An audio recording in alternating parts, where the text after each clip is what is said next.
Las políticas me parecen extraordinarias, pero estos son cátedras de estudio, ¿sí? No son charlitas. Por eso, posiblemente, y para ustedes tenga otro tipo de exigencias, ¿sí? ¿Ok? No estoy hablando de exigencias que yo les exija nada, simplemente el hecho de hacerlo le va a consumir tiempo, le va a consumir estudio, etcétera, etcétera, ¿sí? Para que realmente les sea útil, ¿no? ¿Sí? Claro. ¿Ok? Muy bien. Así que bueno, seguimos. Esto es el seminario de conducción política peronista que hacemos seminario superior. Como le dije anteriormente, yo participé muy joven con Amelia Podetti, que era una filósofa, una doctora en filosofía, que estructuró todo esto de organización. También fui alumno y discípulo de la Escuela Superior Peronista, donde estudiábamos 36 materias, allá por el año 68, yo tenía 16, 17 años. Y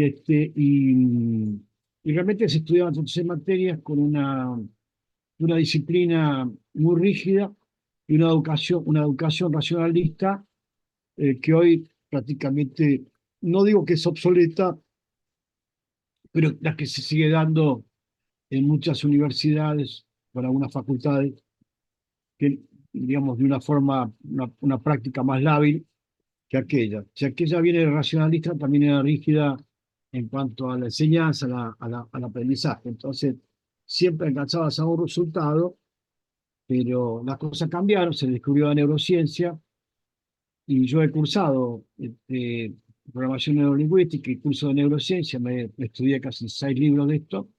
Bueno, hoy la educación emocional es mucho más práctica y más efectiva en sus resultados que la educación racional, ¿sí? Si ven, ustedes ven colores, un color azul claro arriba, después un rosado o fucsia. Está hecho a propósito para que los conceptos se graben mejor, se retengan mejor que una pantalla en blanco y negro, más o menos, ¿sí? ¿Ok? Así que bueno, les decía, formo parte de una organización nacional que es Justicialismo Peronista, de la cual soy la conducción nacional.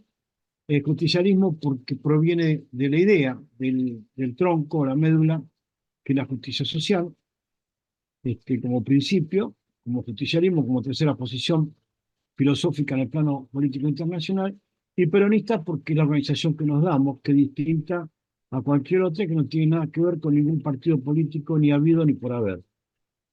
El peronismo, como proceso revolucionario, es un movimiento, jamás fue un partido político, ¿no? Partido político se inventó en otra época para otros fines, a partir de 1789 con la Revolución Francesa, y lo que trató de perpetuar es el poder monárquico, bueno, feudalismo, monarquía, monarquía, capitalismo, ¿no?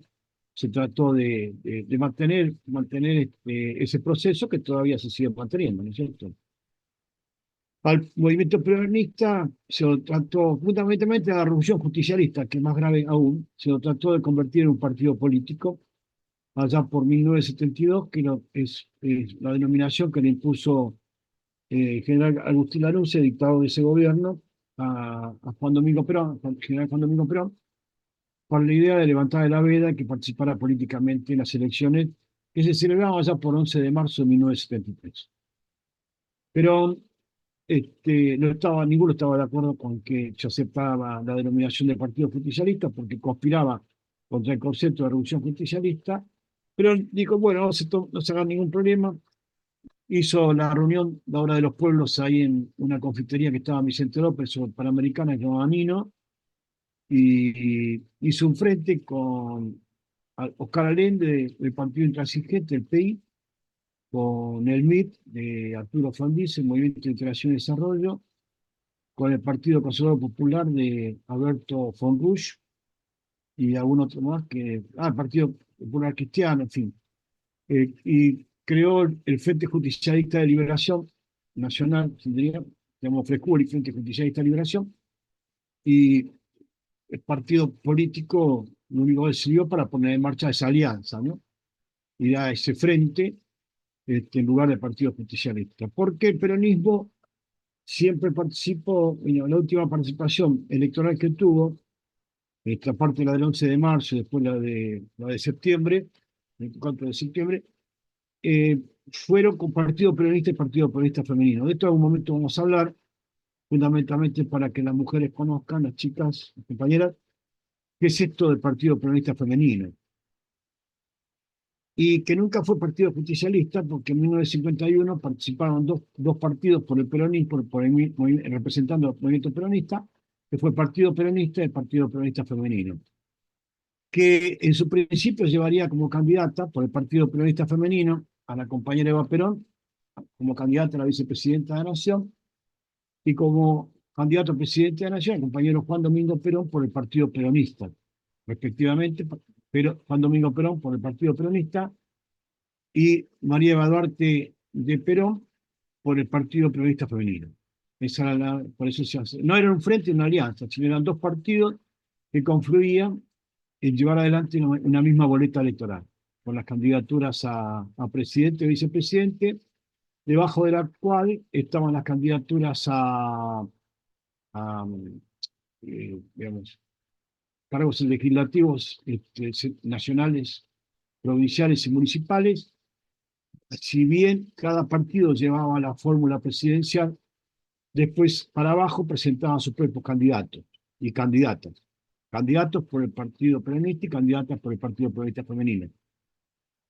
De modo tal que los resultados fueron tales que las compañeras sacaron más votos que los compañeros, y bueno, y así Delia Parodi, diputada nacional por la provincia de Buenos Aires, fue vicepresidenta de la Cámara de Diputados de la Nación, y Juana Larrauri, por senadora nacional electa por la provincia de Entre Ríos, fue la presidenta del Senado, ¿no? Vicepresidenta del Senado, el presidente era quien fue como candidato a vicepresidente, que era el señor el doctor Hortensio Quijano, de radicalismo, pero bueno, bueno, todos saben, por la enfermedad grave que tenía Eva Perón, no pudo ser nuestra candidata a presidenta de la Nación. En 1952 hubiera asumido, y en su lugar fue Hortensio Quijano. Lo cierto es que si hubiera sido vicepresidenta de la Nación en 1952, en 1958 lo pensado, planificado, era que fuera la primera presidenta de la Nación, de la Argentina y del mundo en esa época, 1958. Así que de eso se trata. Por lo tanto, es falso y mentiroso, de falsedad absoluta, que el Partido Justicialista se hubiera fundado el 23 de febrero de 1947, porque casualmente no formó parte de ningún acto electoral. Y eso confirma, como están oficializadas las boletas electorales, de que nunca existió Partido Justicialista a esa altura de la historia, en esas circunstancias históricas. Seguimos. Bueno, la conducción política peronista. Y empezamos con un concepto filosófico que es la mayor suma de felicidad posible, ¿no? Es lo que la gente busca o anhela de la política, ¿no? Y bueno, y esto se produce cuando la conquista social procede de la organización política del pueblo, que ha constituido el poder popular. Únicamente se produce así, ¿no? La mayor suma de felicidad posible. Es decir, la composición de la justicia social del peronismo comprende la felicidad del pueblo y la grandeza de la nación. Sí que existe alegría del pueblo, la alegría del pueblo es muy difícil ir por las conquistas de la grandeza de la nación. Como hay una frase de Perón que dice: compañero, póngase una sonrisa en la cara, y mucha alegría, porque las conquistas se producen, o las metas o los objetivos se producen con alegría y convicciones. Si no, es muy difícil, es muy difícil. Ir a la lucha con un ejército, una tropa triste, y van con éxito al fracaso, ¿no? A la derrota, ¿no es cierto? Entonces es muy importante entender siempre que nuestra militancia, nuestra conducción política produce, como digo yo siempre, un pueblo en romería con alegría permanente. Si es posible, por eso el conductor está obligado a vencer, no a la probabilidad de ganar una elección, sino está obligado a vencer siempre. exponerse siempre y vivir dentro de la situación del pueblo, y que no quiera cometer errores, mejor que no se exponga nunca, y si no quiere hacer nada más, mejor que nunca haga nada. Entonces, esa es la mejor manera, el mejor servicio político que le puede dar al pueblo, ¿no es cierto? Por eso digo, la composición de la constitución del peronismo comprende la felicidad del pueblo y la grandeza de la nación. Ambos objetivos constituyen la mayor suma de felicidad posible. En el neoliberalismo, su postulado político fundamental expresa que la mayor suma de felicidad posible debe estar estrechamente vinculada al materialismo de acumulación. Y en ese materialismo de acumulación, bueno, para los creyentes, para los creyentes también, ¿no es cierto? O sea, ¿cuál es la felicidad de acumular? Para la doctrina social cristiana, ponerle, es un pecado de gula, ¿no? Eso que se llama como empacho, acumulación gastrointestinal, ¿no es cierto? Esa gula, que nosotros somos esencialmente humanistas populares y cristianos. Cuando digo humanista, significa que el centro de esa tercera posición justicialista en el plano político internacional está el ser humano. El ser humano es el centro, ¿no? Y de las decisiones y la conducción estratégica y las decisiones de la conducción táctica. Siempre el ser humano es humanocéntrico en toda nuestra filosofía, ¿no es cierto? Popular, porque siempre vamos en búsqueda del pueblo para producir los propósitos del proceso político. Digo, cuando digo siempre vamos en búsqueda del pueblo, bueno, acuérdense de que Perón, en sus últimos discursos antes de morir, dijo claramente: mi único heredero es el pueblo. Y eso implica una relación directamente o un sentido político popular en todos sus aspectos, ¿no es cierto? ¿Sí? Entonces, para el neoliberalismo, esto de estar estrechamente vinculado al materialismo de acumulación, ha convertido en esa formulación humanista a una formulación consumista, es decir, dejamos de ser seres humanos dentro de estos que llaman el mercado para ser consumidores. Entonces, lo definen un país, el bueno o mal estado de sus consumidores, no de sus seres humanos. Entonces, en eso también, en esa espiral de decadencia, entró también la Argentina, ¿no es cierto?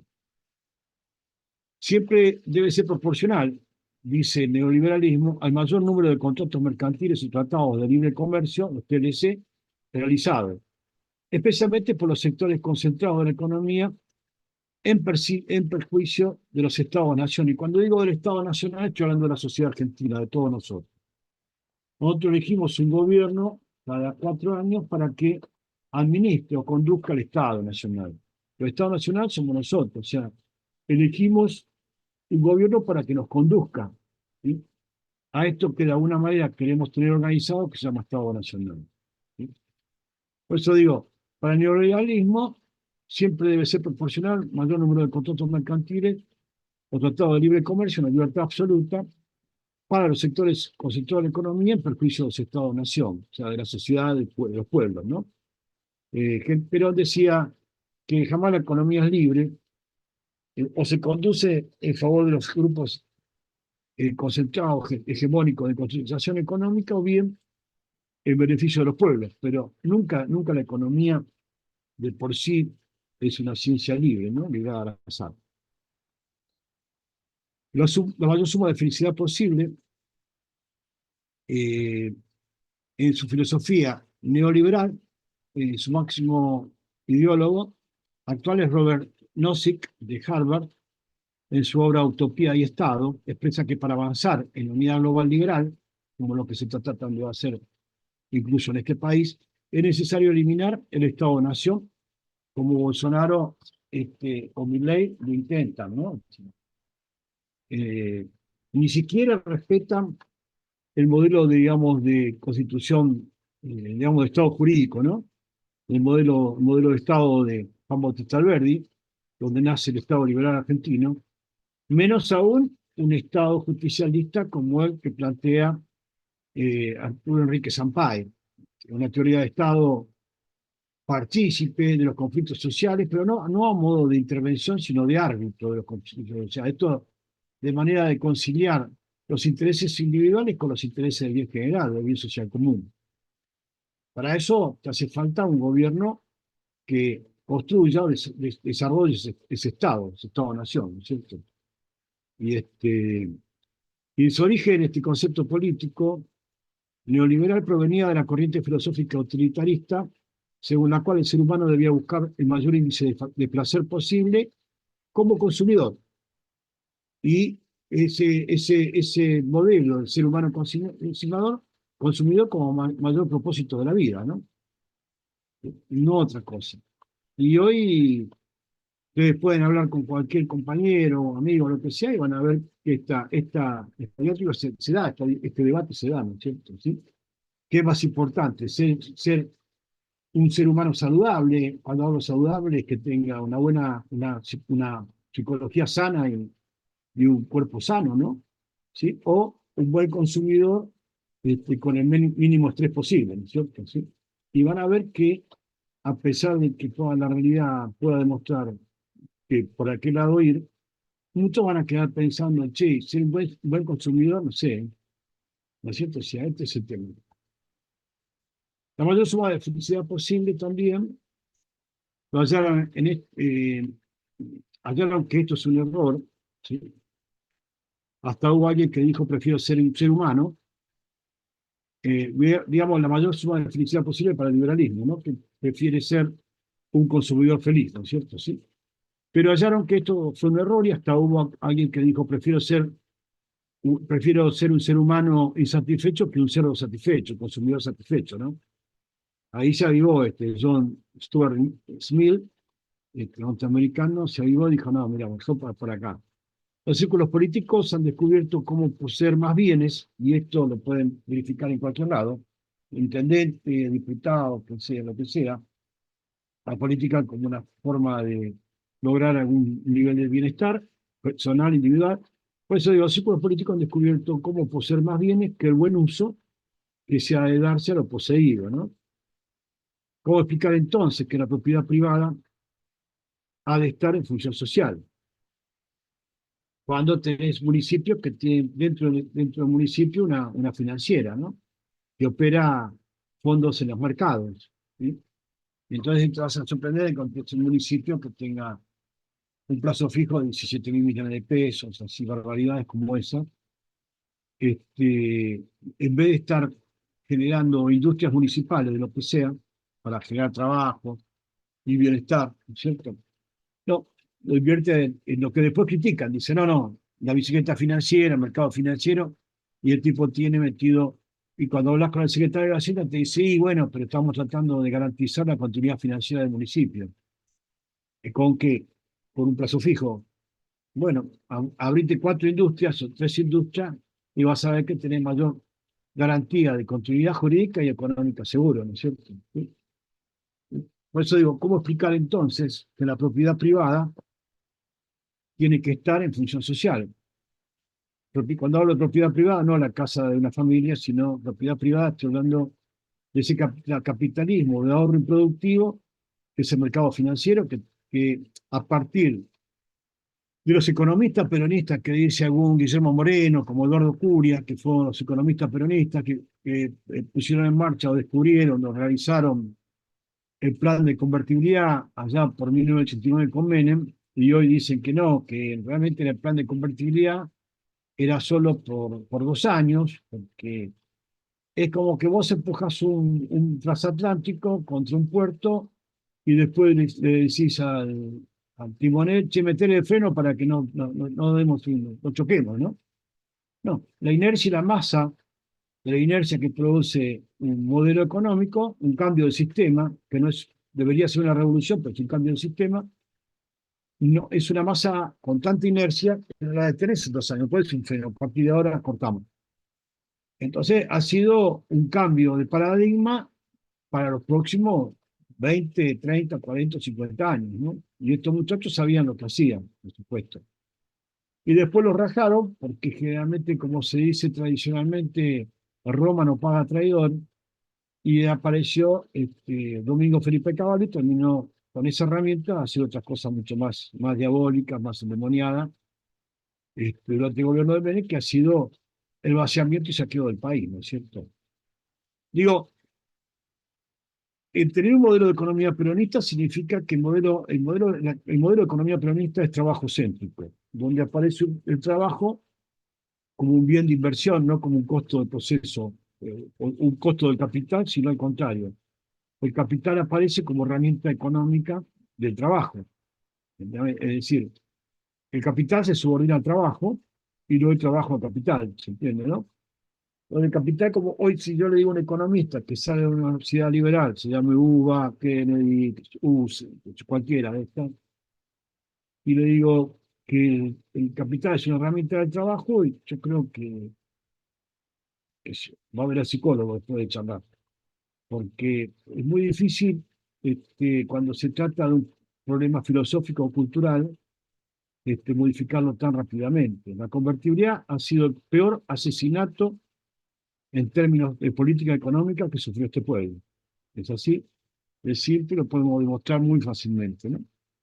Por eso acá al final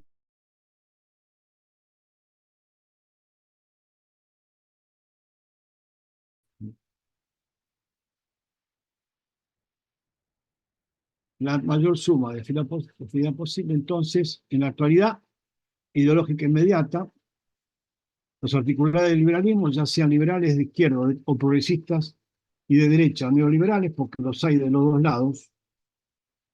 Cuando nace en Europa, allá por 2014, 15, 2014, el marxismo liberal, que después, bueno, yo cuando decía eso me miraban con cara de loco, decía, ¿qué le pasa? Pero el marxismo liberal, o marxismo analítico, es una corriente que apareció en Europa, llevada de la mano de la doctrina atlantista, donde los países de Europa, excepto Gran Bretaña, se someten un poco a las directivas atlánticas de los Estados Unidos de Norteamérica. Entonces nace el marxismo liberal. O sea, marxismo liberal, en realidad, yo sé, en realidad se da un debate en Bretton Woods, allá por 1944, entre John Maynard Keynes, que era caballero de la corona británica bajo las órdenes de la reina Isabel II,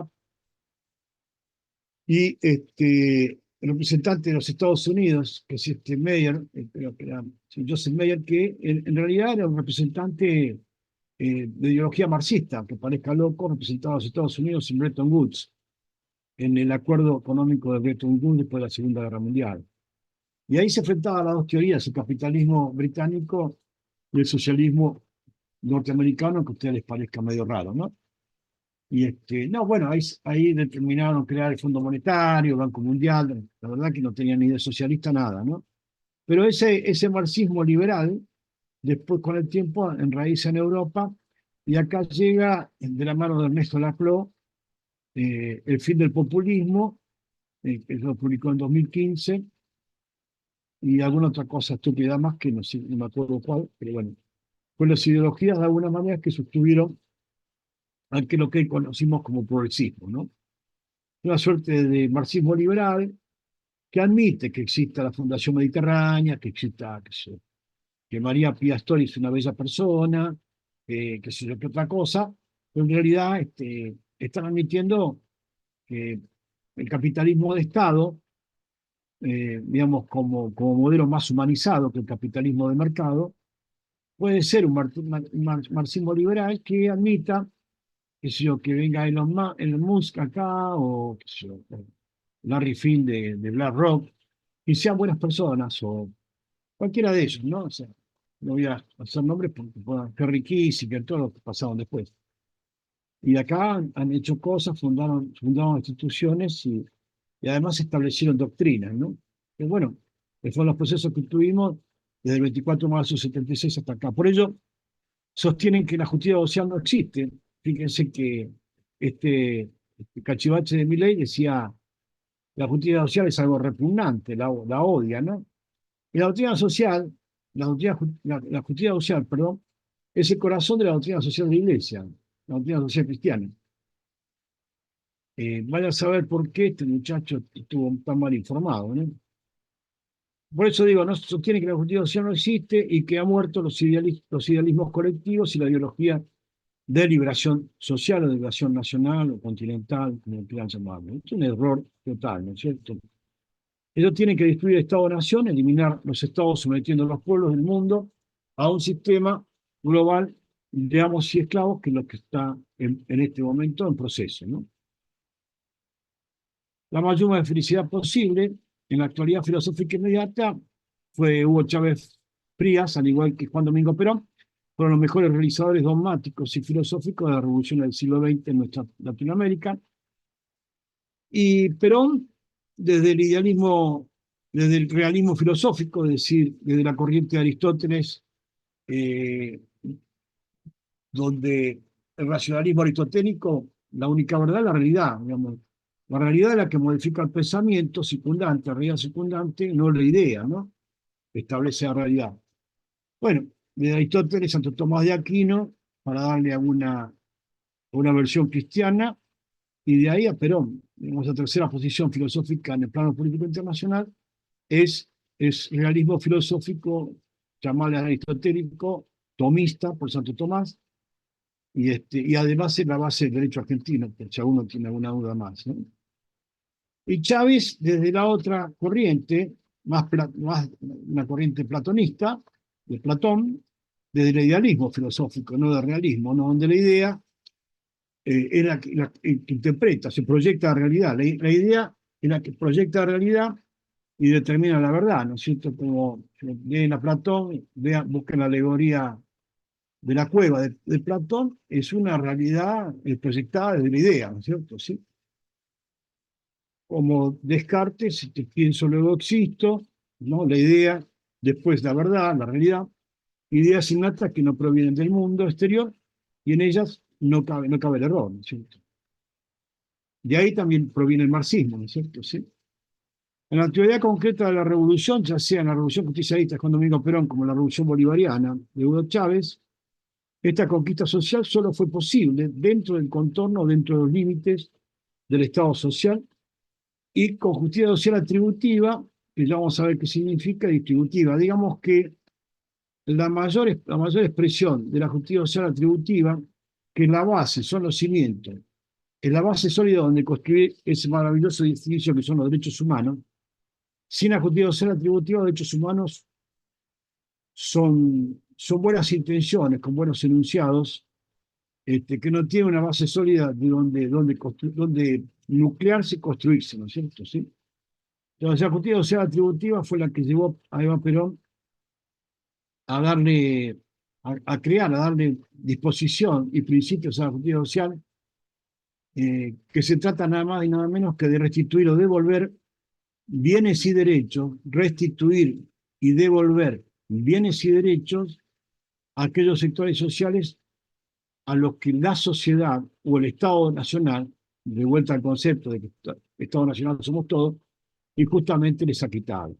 No existe nadie que le agrade nacer y vivir en la pobreza y en la marginalidad y la indigencia, sino que a esa persona al nacer ya nació sin los bienes y derechos que le corresponden, inmanentes a la condición humana.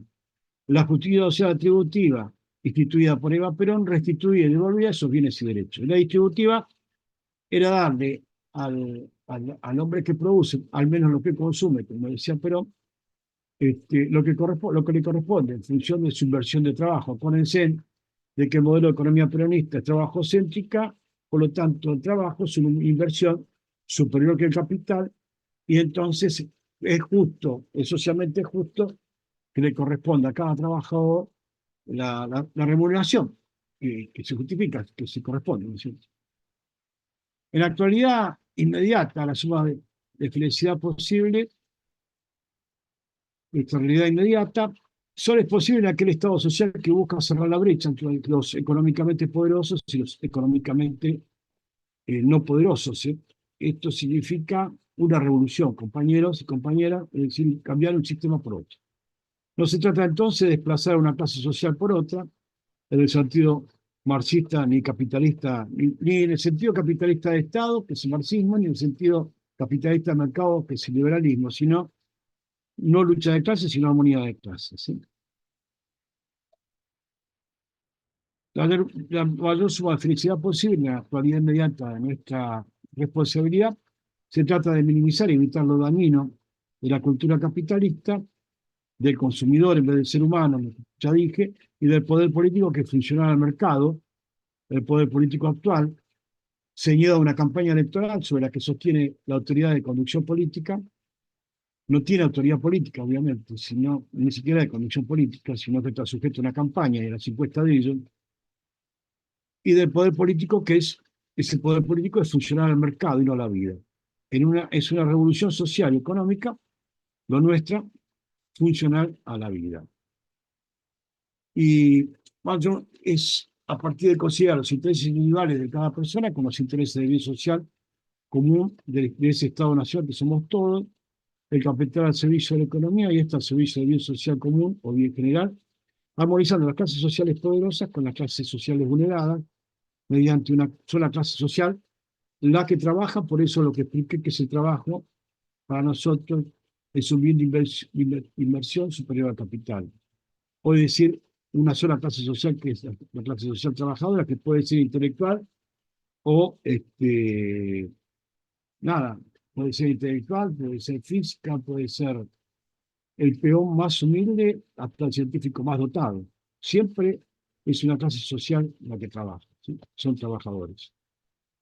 Bueno, por favor no me pixeles, o sea, poné mucha atención, que el hemisferio izquierdo es el que tratamos de menos incidir, que es el racional. El hemisferio derecho sí lo vamos a llenar de información, que es el emocional, ¿cierto?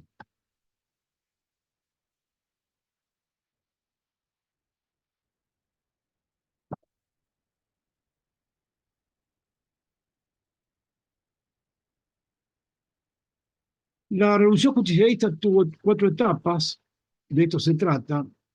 Yo lo que quiero decirles es que hubo gobiernos de Perón para conducir esta revolución, pero fue el Estado Nacional inmerso en una revolución que cambió el sistema por otro, que se llamó Revolución Justicialista, que tuvo, como todas las revoluciones más importantes del mundo, cuatro etapas. La etapa doctrinaria, que fue la primera fase, la preparación humana, del 4 de junio de 1943 al 27 de septiembre del 45. Después una segunda fase, la preparación técnica, del 27 de septiembre del 45 al 4 de junio del 46. 4 de junio del 46 fue cuando Perón asume la presidencia de la Nación, luego de ganar las elecciones el 24 de febrero de 1946, por el 62% de los votos. Esa etapa doctrinaria tiene estas dos fases, ¿sí? Eh, Después tenemos una segunda fase, que es la toma del poder, la etapa de la toma del poder. Esto contienda electoral se sucede del 27 de septiembre del 45 al 24 de febrero del 46. Y la presidencia del 24 de febrero del 46 al 4 de junio del 46, donde asume.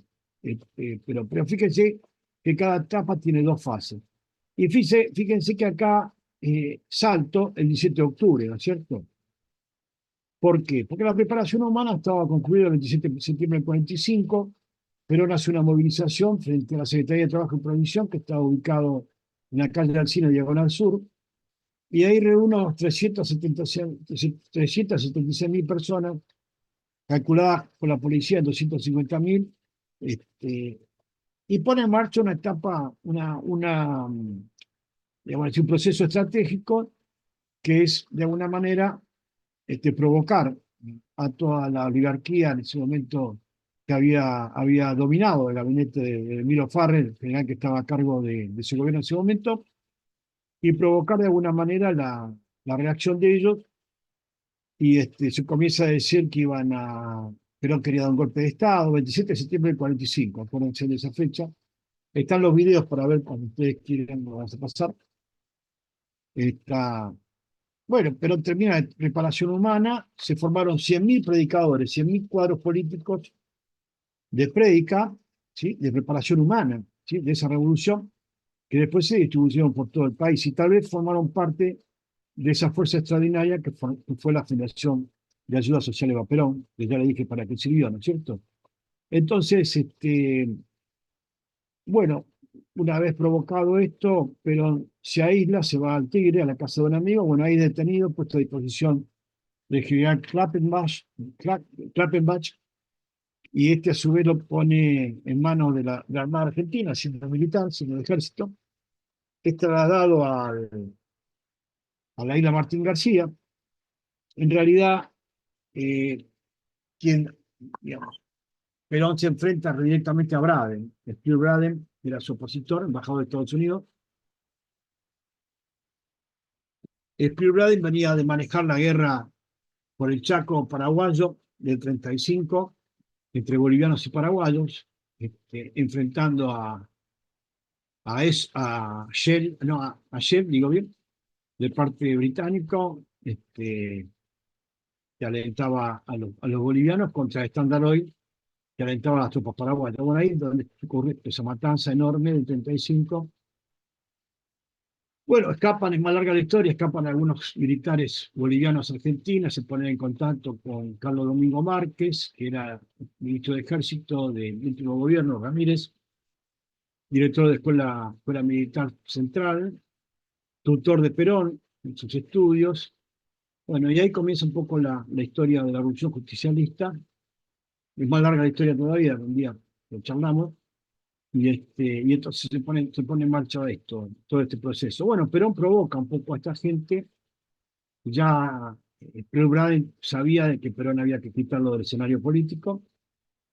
Eh, Se había casado con la sobrina de Braden, un señor llamado Luis Durán. Luis Durán había participado por parte de los republicanos en la Guerra Civil Española, pero en realidad era un agente operativo británico de MI5, que se encarga de conducir el Estado de Barcelona contra la falange franquista. Es vencido en dos batallas y a su rendición acuerda con la fuerza falangista nada más y nada menos que entregar a su hermana, y la presiona en campos de concentración, casualmente vigilados y conducidos por ingleses, ¿no? Ahí conoce a la sobrina de Braden, bueno, comienza y se casa. Luis Durán había sido también pareja de García Lorca, el poeta español, que en el Romancero Gitano lo cita a Luis Durán en una de sus páginas. Y en la segunda edición del Romancero Gitano desaparece Luis Durán como personaje de la novela. Así que nada, Luis Durán termina estableciendo un comando de acción inmediata para asesinar a Perón en Colonia del Sacramento y en Uruguay, y lo llevan a Isla Martín García, pero viene una contraorden de Estados Unidos, del canciller o del secretario de Estado, del Departamento de Estado, que era el señor Cordell Hull, y de una manera le da una contraorden a Braden para que no lo asesine, así que Perón no es asesinado, y vuelve de vuelta a Martín García al Hospital Militar Central, porque sí le pegaron, no lo torturaron, pero sí le pegaron, le pasaron, y entonces es curado ahí en el Hospital Militar Central, etcétera, etcétera. La cosa es que Perón no es asesinado, entonces cuando uno lee la historia, consulta y qué sé yo, bueno, los que se enfrentan al presidente Harry Truman para que no asesinara a Perón es el general Irwin Eisenhower y el general MacArthur. Entonces dice, pero ¿cómo? Eisenhower, bueno, tuvo una amistad con Perón, pero MacArthur, ¿por qué? Y si uno ve la película de Japón, cuando MacArthur va como gobernador, como jefe de intervención al Estado de Japón, nación de Japón, resulta que ve un plan quinquenal de Perón hecho y derecho, hace reforma agraria, accionariados obreros, no sé, un montón de cosas, y dice, no puede ser bueno. Ya la Revolución Justicialista había pasado las fronteras latinoamericanas, y ahí hay un historiador muy importante llamado Joseph Page, en Estados Unidos, que escribió dos libros, dos volúmenes sobre Perón, ¿no? Así que se ha estudiado en las universidades norteamericanas, tanto la de Columbia como la de Yale y la de esta que dije antes, de Harvard. Se ha estudiado la Revolución Justicialista y el proceso de Perón, ¿no? Se ha estudiado, cuando digo se ha estudiado, es que lo han estudiado de punta a rabo, ¿eh? ¿Sí? No solo toda la etapa de la revolución, las 4 etapas, sino la conducción estratégica y táctica, pero al dedillo, ¿no? ¿Sí? No solo estudiado, sino aprendido también, ¿cierto? Sí.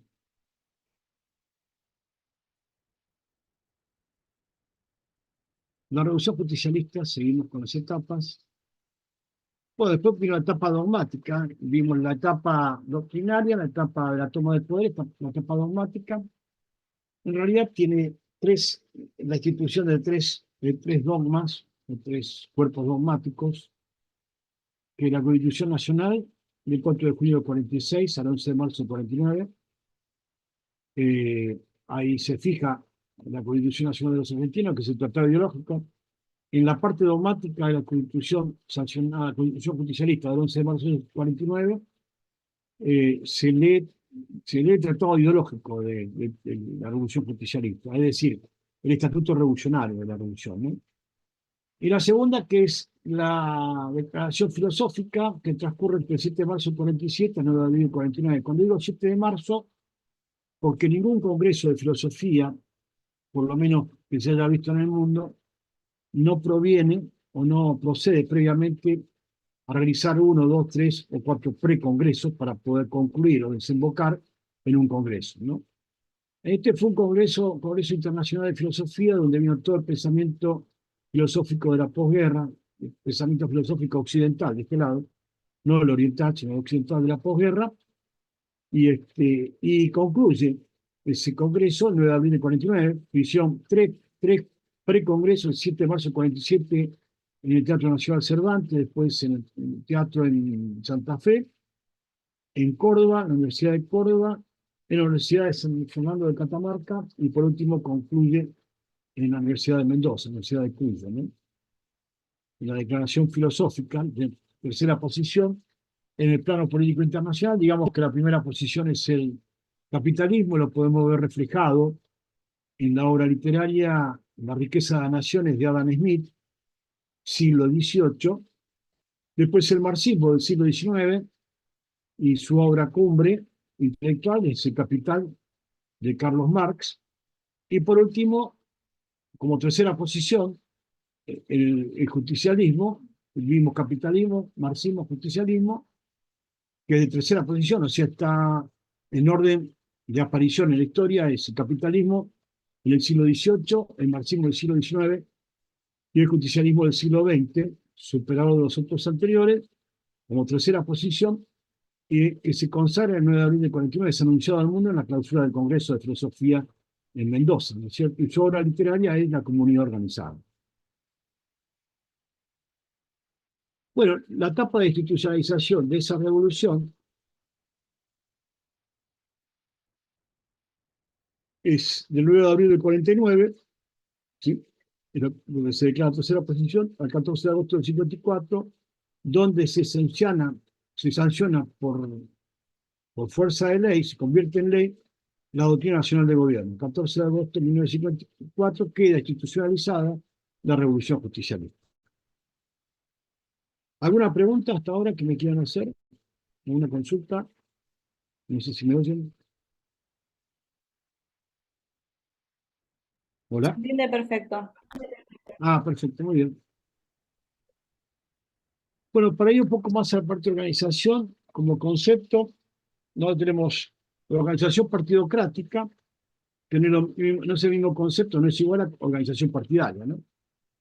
La partidocrática alienta al desarrollo de la estructura del partido político, ¿no? Partido político que nace con la Revolución Francesa en 1789, es una invención del capitalismo liberal para dividir la unidad de criterio del pueblo, unidad de criterio del pueblo fundamental.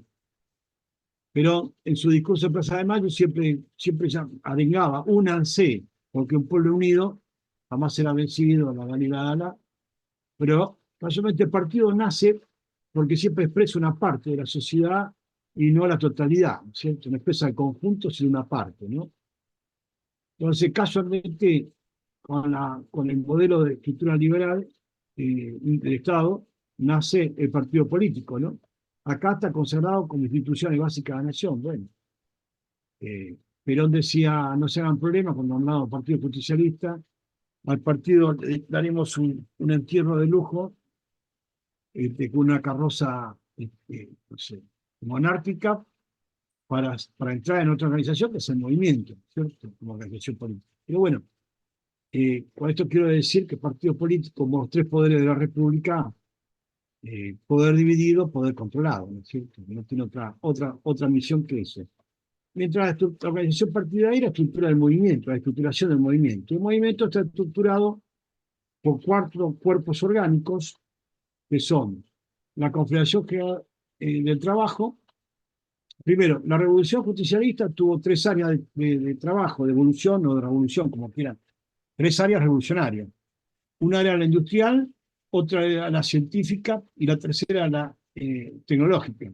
Tres áreas de la revolución, donde el pueblo impuso cuál era el Estado revolucionario que demandaba como políticas, ¿no? ¿Sí?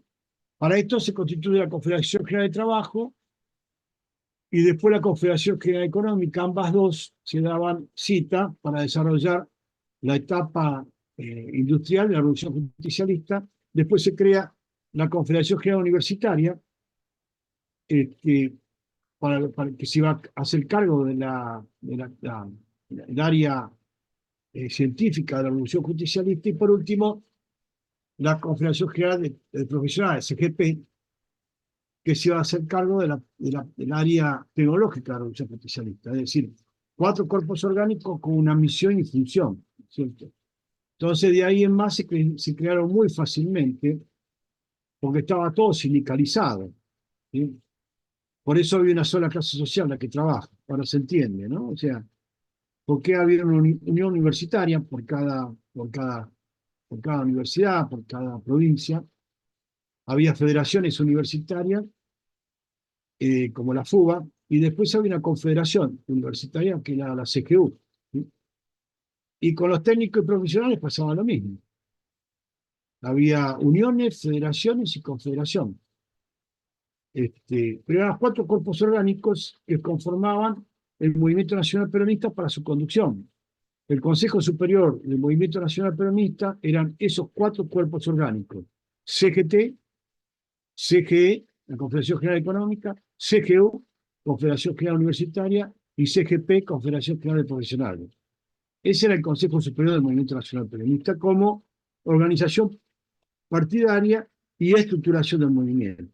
Para abajo, la actividad política, por debajo de que la conducción táctica. Esto era conducción estratégica, lo que narré hasta ahora, conducción táctica.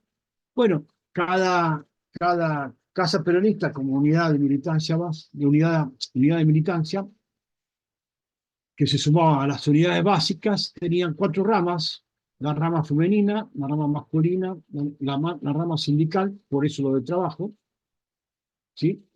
Y por último la rama de la juventud peronista. Esas cuatro ramas conformaban la expresión política de todos los barrios, cada sector de los barrios de cada municipio, de cada pueblo, ¿no?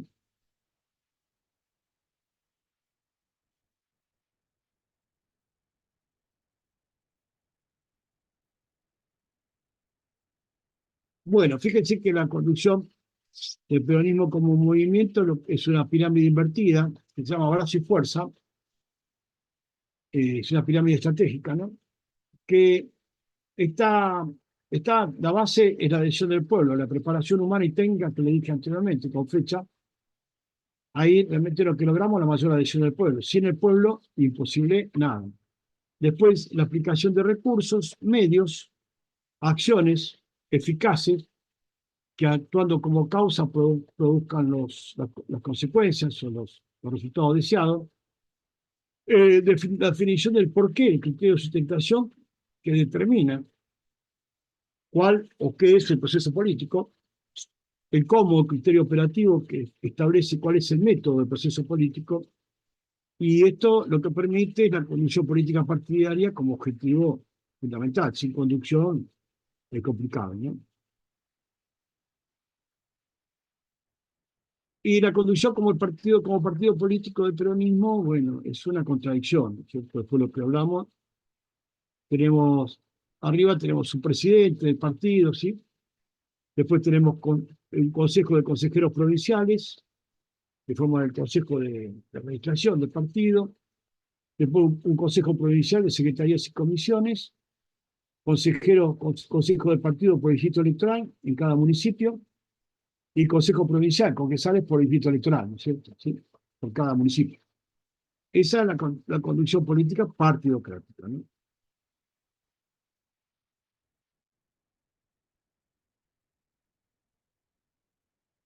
La conducción, la construcción política del proceso político, como hablábamos al principio, es la adhesión del pueblo y el proceso de preparación humana y técnico, ¿no? Bueno, la medición de recursos, medios, opciones, criterios de sustentación, el proceso político y el criterio operativo. O sea, es la etapa doctrinaria en lo que nosotros lo vamos a capacitar en este seminario como objetivo para hacia la toma del poder. No puede haber formación en conducción político que no vaya hacia la toma del poder, ¿no? Porque es una etapa doctrinaria, preparación humana y técnica del pueblo, ¿no es cierto?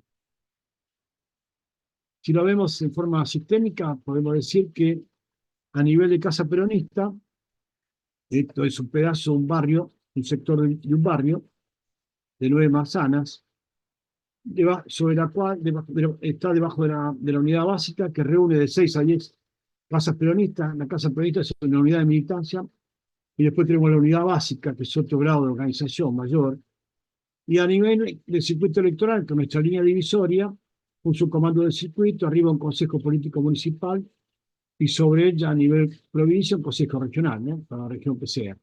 ¿Sí? Después a nivel, esto provincia, después a nivel provincial, Consejo Superior Provincial, sala de situación, etcétera, etcétera.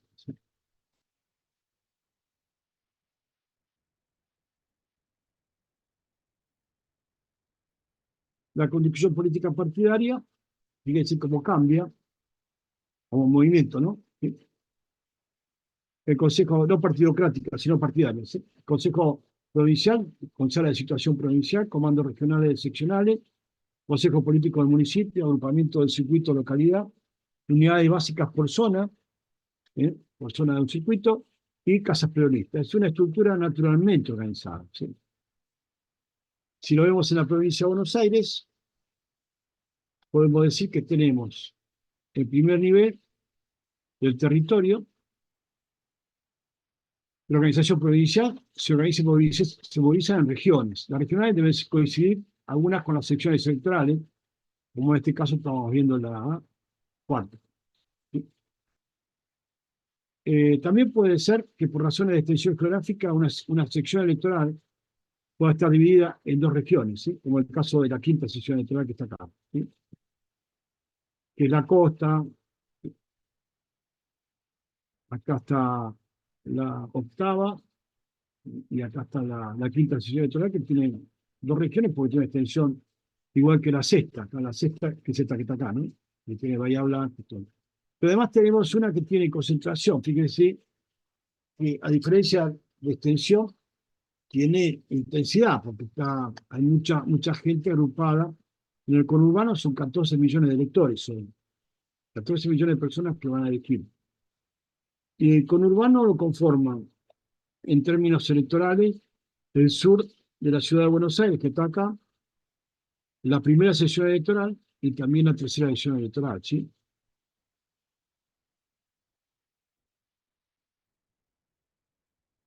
Ahora lo vemos. Esta región del conurbano, recuerden que nosotros organizamos la provincia por regiones, ¿sí? Y que la instalación regional de la estructura política responde al orden estratégico, ¿no? A la condición estratégica. Bueno, la integran 13 municipios de la región metropolitana pertenecientes a la primera sesión electoral, que son todos estos. Y también, bueno, el epicentro, buscamos un punto epicéntrico, que está en el norte de Matanza, esto es decir, Avenida Mosconi y General Paz, más o menos por ahí. Y integran también 10 municipios de la región metropolitana pertenecientes a la tercera sesión electoral, y la estación geográfica equidistante, la región metropolitana, ¿no? La primera regional de la provincia será conducida por el cuerpo de conducción regional, que integra a los compañeros provenientes de las mesas de conducción organizadas en los distritos municipales. Primera, tercera Ciudad de Buenos Aires, ¿sí? Y esta es la región metropolitana, ¿no? Tal vez la más importante de la provincia de Buenos Aires, y que representa el 16% del electorado nacional, ¿sí?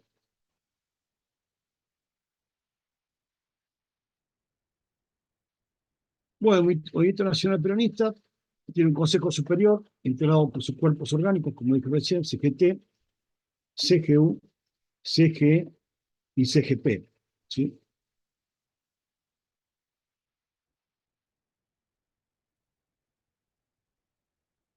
Y después está integrada también por las casas peronistas con sus cuatro ramas históricas: la rama política, la rama femenina, la rama sindical y la juventud peronista.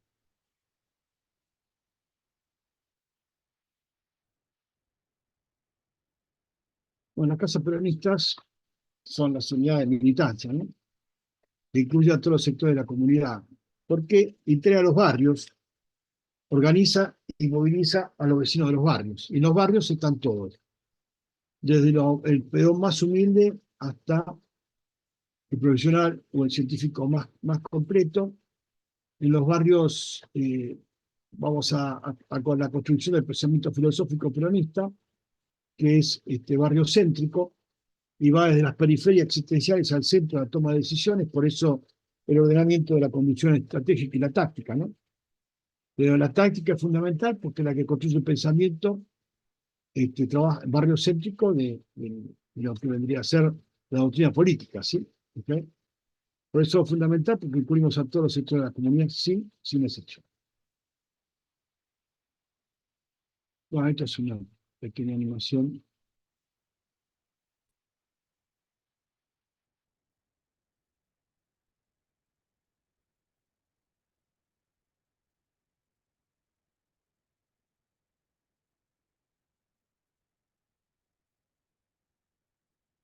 Esta es, este es el programa de estudio que tenemos.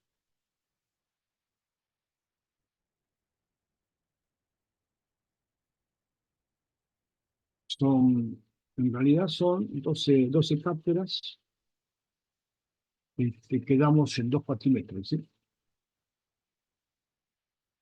Así que este es el programita de estudio, después si quieren se los mando para que lo vean.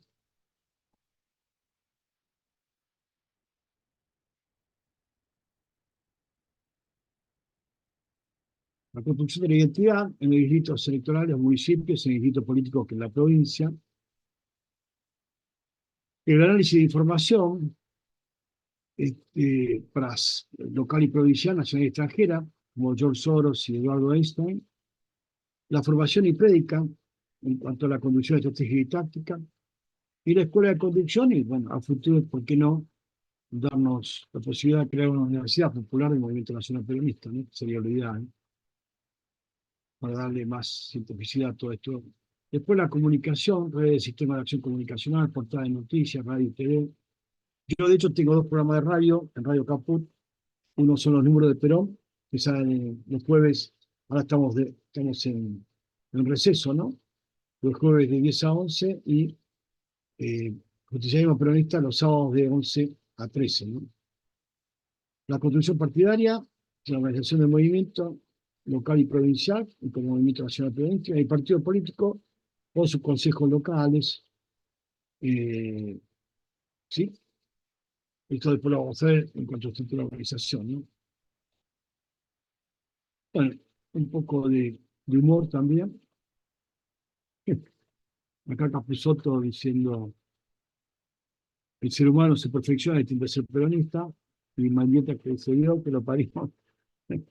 Así que bueno, un poco de chiste de Fontana Rosa, nada menos, su compañero.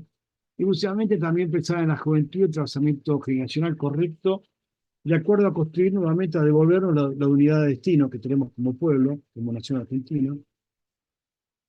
Bueno, acá la patria florece, cuando vemos un poco, son frases de Francisco también,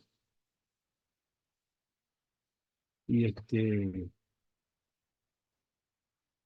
la campaña de Beni Francisco, tu pueblo te espera. Las alumnas de Perón también, ¿por qué no? Y nada más. Bueno, compañeros, ¿alguna consulta que me quieran hacer?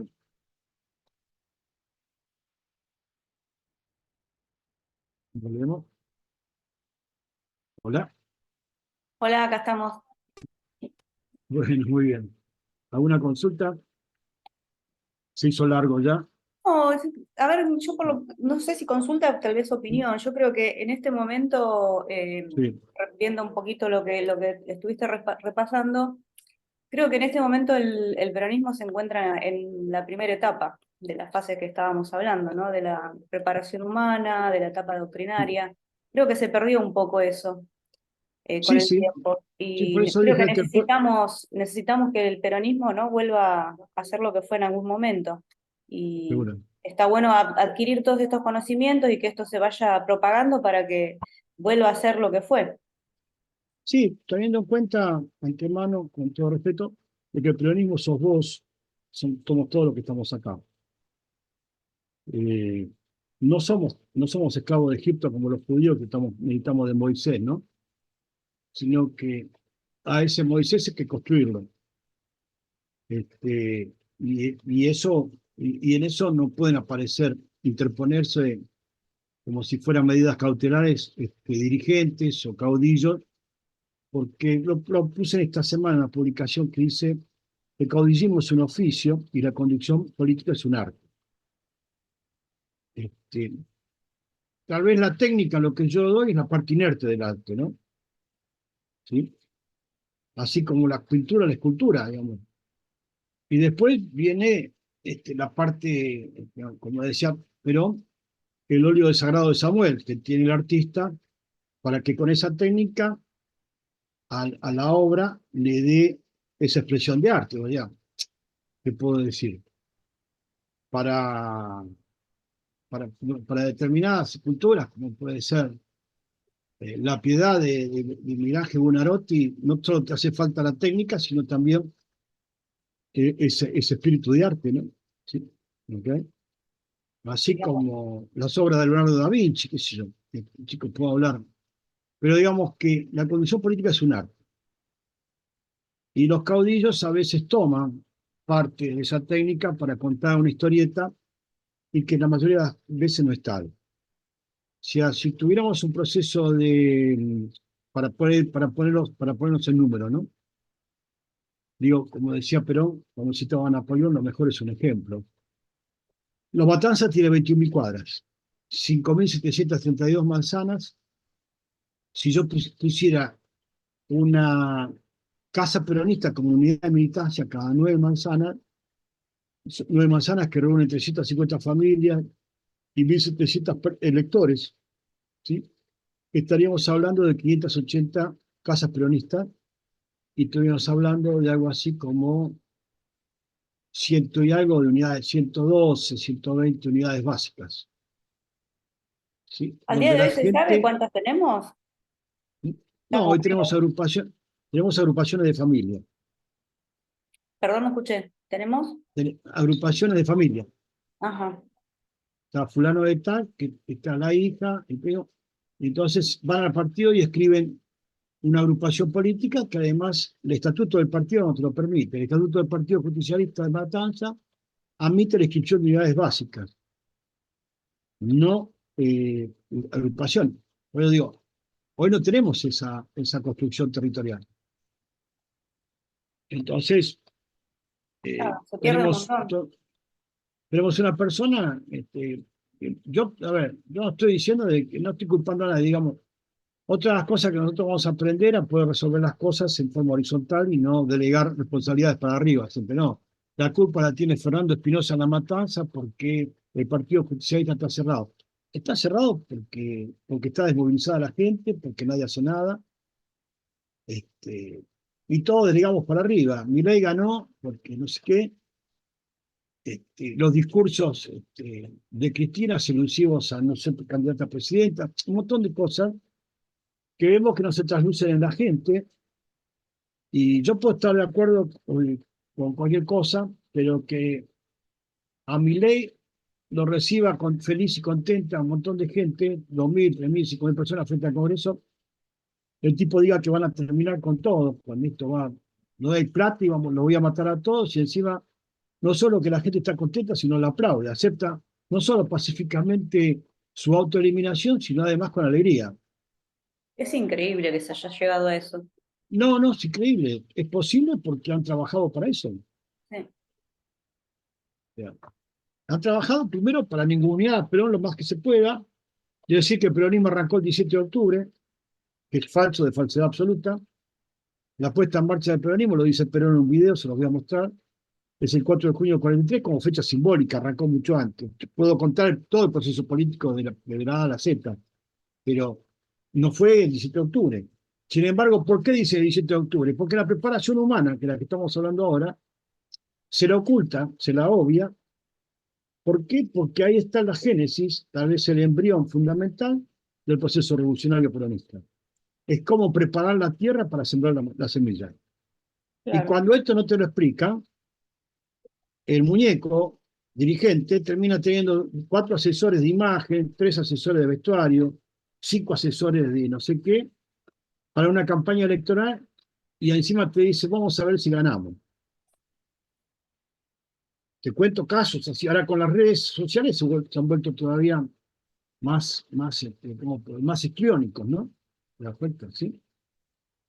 Entonces, está todo bárbaro, pero para realmente, cuando vos tenés que jugar a los poderes a nivel internacional, esta medición la hacen rápidamente. O Sí, sea, sí. cuando Winston Churchill dijo, la derrota de Perón es tal vez la más importante victoria después de la Segunda Guerra Mundial, no es que estaba hablando de estupideces. No, claramente que O no. o la segunda sentencia cuando dice Perón no tendrá ni paz ni perdón ni aún después de muerto. Y le cortaban las manos, no le cortaban la cabeza de casualidad, Sí. como hacen los ingleses, sino que además le falta el fémur de una pierna. O sea, una idea de que el ensañamiento con Perón ha sido brutal, ¿eh? La venganza con... ¿Por qué? Porque Perón pone en marcha una revolución, estando en el país el 50% de las inversiones mundiales de Inglaterra, Gran Bretaña, el 50% de la plata la había puesto en Argentina. Y llega un tipo y le cambia todo el sistema.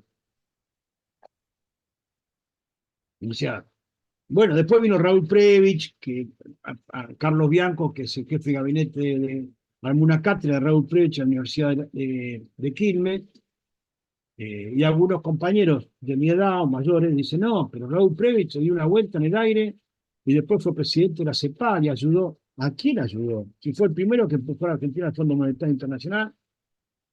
Para que tengan una idea, indemnizó con el 50% de la flota mercante argentina a Inglaterra por las negociaciones viles que le había impuesto Perón. Como si hubiera ido Perón con un revólver en la mano y a Churchill le había puesto un revólver en la cabeza y dice, si no firmás los contratos, me enojo y me voy.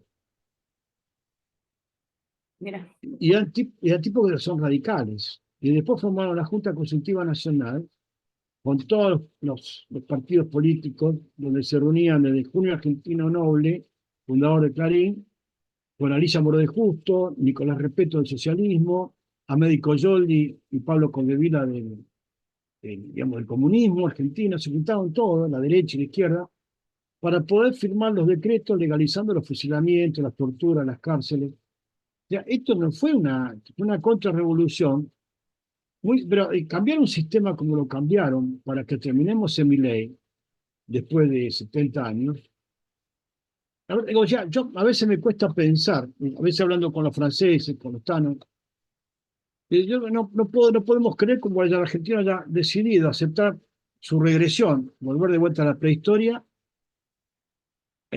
intentar ser colonia, que no se pudo hacer porque ya los tiempos están vencidos, o que el BRICS, haya declarado la tercera posición filosófica del justicialismo como la mejor teoría de Estado del mundo para desarrollar las naciones.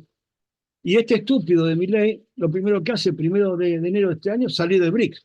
Ya, ya yo quiero, pero esto no fue, o sea, no salió Cristina a decir, ¿por qué salimos de BRICS? No, para nada, O sea, ni Alberto Fernández, ni lo vi a Juan Graboy, a nadie, Nadie salió a gritar, a hacer una movilización porque salíamos de BRICS, O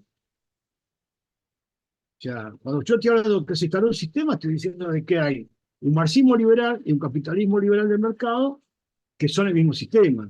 Uno es capitalismo de Estado, otro es capitalismo de mercado. Pero es lo mismo, no tengo nada que ver con el justicialismo, ¿eh? Yo trato de ser concreto porque si no va a haber procesos y conceptos que ustedes van a decir, ¿esto con qué lo pego? Con la realidad. Y Claro. tener en claro eso, de que si vamos a poner en marcha un proceso de conducción política, y bueno, chicos, vamos a estar proponiendo una revolución, que cambie este sistema por otro. No podemos seguir viviendo en la agonía de un país que tiene, no sé, reservas petroleras y gasíferas para 200 años. ¿Estamos bien? Problema de energía vamos a tener, ¿no? Supongo que no. Muy bien. Producimos alimentos para 600 millones de personas en el mundo. Pero se mueren 1.700 pibes por año por desnutrición, es decir, a razón de 7 pibes por día. Entonces, explícame dónde meto la ecuación. Dice, che, ¿cómo la armas la ecuación? Porque nadie la entiende, ¿eh? A ver, nosotros la entendemos solamente, ¿eh? Afuera, este estúpido va y se pelea con China. Antes de asumir como presidente, la designada como ministra de Relaciones Exteriores, ¿sí? Se le ocurre reunirse con la representante de Taiwán en Argentina cuando Taiwán es una provincia china extendida y es un problema interno de chino, del pueblo chino. Y la Claro. Argentina interfiere, se mete en el problema interno del pueblo chino para decir, estamos apoyando a Taiwán. Es Es totalmente como si mañana, ridículo. No claro, tiene sentido ni lógica hacer eso. Es claro, si mañana, clavarte tu propia tumba. O sea, no. no, no, está bien, pero cavamos la tumba como país, ¿eh? Sí, Vuelvo a repetir, claro. tampoco salió ningún, ni Cristina, Alberto, nadie No, salió a nadie. defender eso, ¿eh? Es verdad. ¿No? Bien. Entonces, digo, vayamos destilando cada bebida a su tiempo para no emborracharnos, ¿no? Pero digo, pasan estas cosas, o sea, no. ¿Por qué Bri declara la tercera posición? Encima de males, Putin es el presidente pro tempore de BRICS ahora. ¿Por qué entran países tan pobres, digo yo, pobrecitos, ¿no? Como Emiratos Árabes Unidos, como Arabia Saudita, son todos países pobres, están todos muertos de hambre. Y la verdad que no. La verdad que el BRICS está caracterizado por países que son en su mayoría de muy buen estándar de vida. Sudáfrica, India, China, Brasil. Brasil aportó 360.000 millones de dólares al banco del BRICS y puso a Dilma Rousseff como presidenta del banco. No podés, o sea, cuando había senadores romanos que hacían mal lo malo, no eran eficientes haciendo cosas malas, digamos, no hacían bien lo malo, sino hacían, además hacían mal lo malo. Y lo tiraban, los desbarrancados, tiraban al precipicio, porque decir, ¿qué solución hay? Vos no podés tener un país que alegremente sea multimillonario en recursos, limpio y lavar el balde, y haga mal lo malo. Pues nadie te puede creer, ¿sí? ¿Quién te cree? Es increíble. Es una cosa que hayamos descendido a este grado de perversidad, digo, con nosotros mismos, porque recuperar esa posición, cuando vos devaluás la moneda, la palabra y la credibilidad, ¿quién te cree? No, O sea, olvídate. entonces yo estoy diciendo a los intendentes, me cuesta muchísimo, digo, no hay municipio en el conurbano que no sea recapitalizable, rápidamente capitalizable. Y sé cómo, y con el bien social común que tienen todos los municipios. ¿Y qué es eso?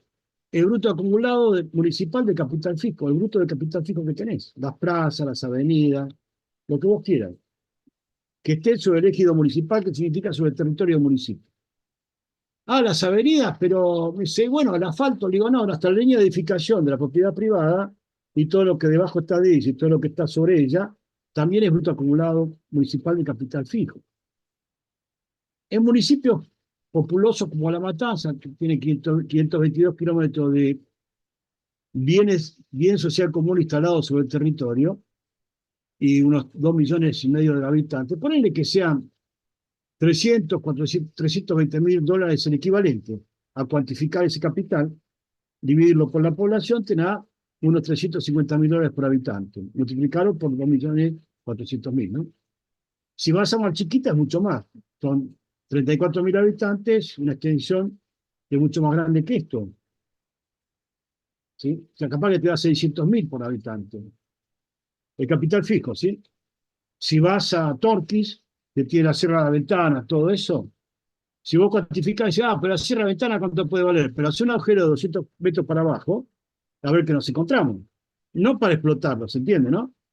Sino para decir, che, esto vale esto, ¿no? ¿Sí? ¿Ok? Bien. O sea, eso no se hace por un problema ideológico de educación. El tipo viene de la universidad como educación liberal y no le interesa cuantificar cuánto vale su municipio, cuál es el bien social común. Para el neoliberalismo, como lo que expliqué recién, la suma posible de la felicidad que son contratos, explotar lo que se pueda con ausencia del Estado. Cuando el Estado se cuantifica y tiene un valor, y además se le puede ocurrir largar una ordenanza y emitir un título de propiedad por cada habitante que viva en ese territorio, puede armar un título de propiedad pública, ¿no? ¿Sí? ¿Estamos de acuerdo? ¿Sí? Así como existe un título de propiedad privada, puede tener un título de propiedad pública. Y eso se convierte en un accionista. Si eso en términos económicos lo securitizo, es decir, junto todos esos títulos de propiedad, eso tiene un valor real, porque tiene un dominio personal, ¿sí? Tiene un titular y además tiene una cuantificación económica. ¿Sí? Bueno, yo puedo poner en marcha lo que ustedes quieran, industria metalúrgica, lácteas, lo que se les ocurra a ustedes. Pero pasa que son industrias municipales, ¿se entiende? Puede ser de capital mixto, con inversores privados, pero son industrias municipales. Y entonces, ¿cómo hago para convencer a un secretario de Hacienda hoy de que una industria municipal estatal puede ser más rentable que una empresa privada? Porque si sacralizamos la empresa privada, pero no hay inversión porque no sé qué, porque el dólar baja, aumenta, qué sé yo, y si, ¿cómo haces eso de capitalizar bueno, se capitaliza de dos maneras, cuantificando el patrimonio que tenemos común, de bien social común, y además acumulando trabajo. ¿Cómo se capitaliza una familia, una empresa, una ciudad, con trabajo acumulado? Así pasó con Alemania después de la Segunda Guerra Mundial, con Gran Bretaña después de la Segunda Guerra Mundial, y puede pasar ahora. Ahora, es un problema ideológico, ¿sí? Si yo en un programa de televisión llego a decir esto, la gente va a decir yo estoy loco. ¿Se entiende? Porque la idea es otra, ¿no? La cultura que se estableció es otra. Para llegar al trabajo precarizado, al trabajo negro, al trabajo en esclavitud, cooperativo o en servidumbre, es porque el trabajo se consideró de otra manera, por razones ideológicas. ¿Ok? Nadie hoy puede creer que pase por la Universidad de La Matanza que el municipio se puede capitalizar con trabajo acumulado, pero ni a pedo. Ni de las ciencias sociales, ni de las ciencias económicas. ¿Vale? Tenemos un problema ideológico, por eso digo, como dijo Perón, si nosotros queremos recuperar el peronismo, vayamos en búsqueda del pueblo. Lo que proponemos acá es un método y un sistema. Esto no es ni azaroso ni casuístico, metódico y sistémico. Y volver a poner en marcha esa revolución, ese movimiento. No porque nosotros, no, o pasamos a ser colonia o pasamos a un proceso de liberación nacional. No hay, cuando hablo de liberación nacional significa que el ser humano está en el centro, que el trabajo está en el centro, ¿no? ¿Sí? Porque si estos idiotas dicen que Ecuador fue el mejor modelo de organización económica, bueno, ¿qué pasó con Ecuador, no? Lo organizaron tanto la economía que los narcos dijeron, che, este es el mejor país para hacer negocios, ¿no? Sí, Sí, se lo comió el narcotráfico. sí, pero no se lo comió, se le comió la ideología, la idiotez ideológica, no hay otra historia. El narcotráfico, en ausencia de ideas, lo mejor que hay es el narcotráfico, digamos. Claro. Esta es la realidad, ¿no? Así que, bueno, chicos, ponemos otra fecha para reunirnos cuando ustedes quieran.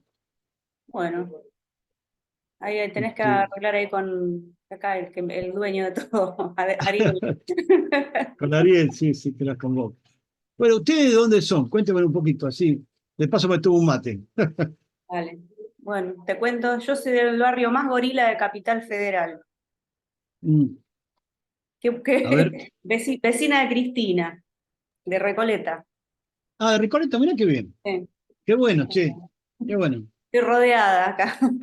No, vos sabés qué lindo es Recoleta para trabajar con esto. Sí. No, no, pero Igual te tenés que digo, sacar el prejuicio.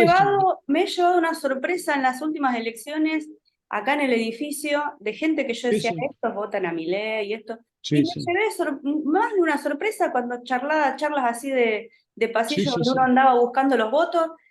me he llevado sorpresa. Y dije, mira, bueno, no está, por lo menos el edificio no estamos tan mal. Está bien. Bueno, yo vivía en Palermo, vivía en Bulnes y Charcas, ¿viste? Así que, Acá nomás, sí. y había gente más peronista que gente en esa época, por ahí, ¿eh? Le estoy hablando de A veces hace uno se deja llevar por 2005. No, sí, ¿no? el rumor o lo que Foto- sea. fotos históricas hay en Honduras y con el día había una cortada, la Cárcova, que se llamaban bailes los 17 de octubre o 1 de mayo, y toda la gente iba a bailar, cortaban la cortada esa, iban todos a bailar, el pasaje ese, iban todos a bailar. Mira. Ahí. Sí, sí. Mucho peronista, pero mucho, mucho peronista. Yo vivo en Palermo. Ah, bueno, Ah, ¿quién vecina. habla? Ah, mirá vos. Acá, Emilia, estoy sin Emilia. Ah, cámara. Emilia. Ah, ¿cómo estás, Emilia? Sí, sí. Acá, ahí prendo. Ahí está, perfecto. A ver, ¿se me ve? No. Sí, querida, sí. Che, la capital federal es un buen lugar para laburar con Acá, esto, ¿eh? acá estoy. Bueno, Ujú. yo les puedo hacer Ujú. también algo de comunidad gorila porque estoy en Núñez, así que Está Estamos imagínense. bien, todos. está Yo bien, perfecto. fiscalicé en Núñez y las ¿Cómo están boletas acá? eran 7-3 en el balotaje, era como para morirse. Sí, sí. Pero bueno, nada, me crié en el conurbano bonaerense, así que conozco bien la Mirá vos, idiosincrasia de La mirá vos. Matanza. Me crié Ah, en mirá Ramos vos. Mejía. Mm. Ah, mirá vos, mirá vos. Sí, Bueno, sí, sí. estamos todos. Palermo, Núñez, Recoleta. ¿Quién más? A ver. Sí. Bueno, No, tú está hablando bien, de pero lugares gorilas, soy de Mendoza, así que Ah, viendo, bueno. Estamos todos. bueno, mirá, mirá vos. imagínate, fiscalicé la última, o sea, Massa, Milei, y era la depresión misma. Mirá De vos. 7, 10 de 10, 7 lo Sí, votaron. sí. Está Y se bien, veía está la bien. boletita, ¿viste? Por No, el no, no, sobre. no, era como, no, que termine ya, por favor. No, pero está una buena reacción, tipo. No digo que. Mire, si llamó en el año 92, 92, 92, 96, 92. Ganó Hermán González en la capital federal, en la Cava. Hermán González, ¿se acuerda de Hermán González? Que fue Sí. ministro de Economía de Menem. Sí. Entonces, no me digan que era un iluminado, era Moisés bajando del Sinaí porque nada que ver. Claro, claro. Entonces, digo, no es tan difícil, al contrario, es mucho más. Y pasa como Matanza acá tienen también todo un mambo. Al norte del Camino de Cintura son todos gorilas. Y la verdad es que no le dan bola. O sea, salen a los muchachos como les faltan muchos libritos de esto, que hablamos hoy. Entonces, como la conducción no la pueden organizar porque no la interpretan y la conocen, lo más fácil es definir a la gente.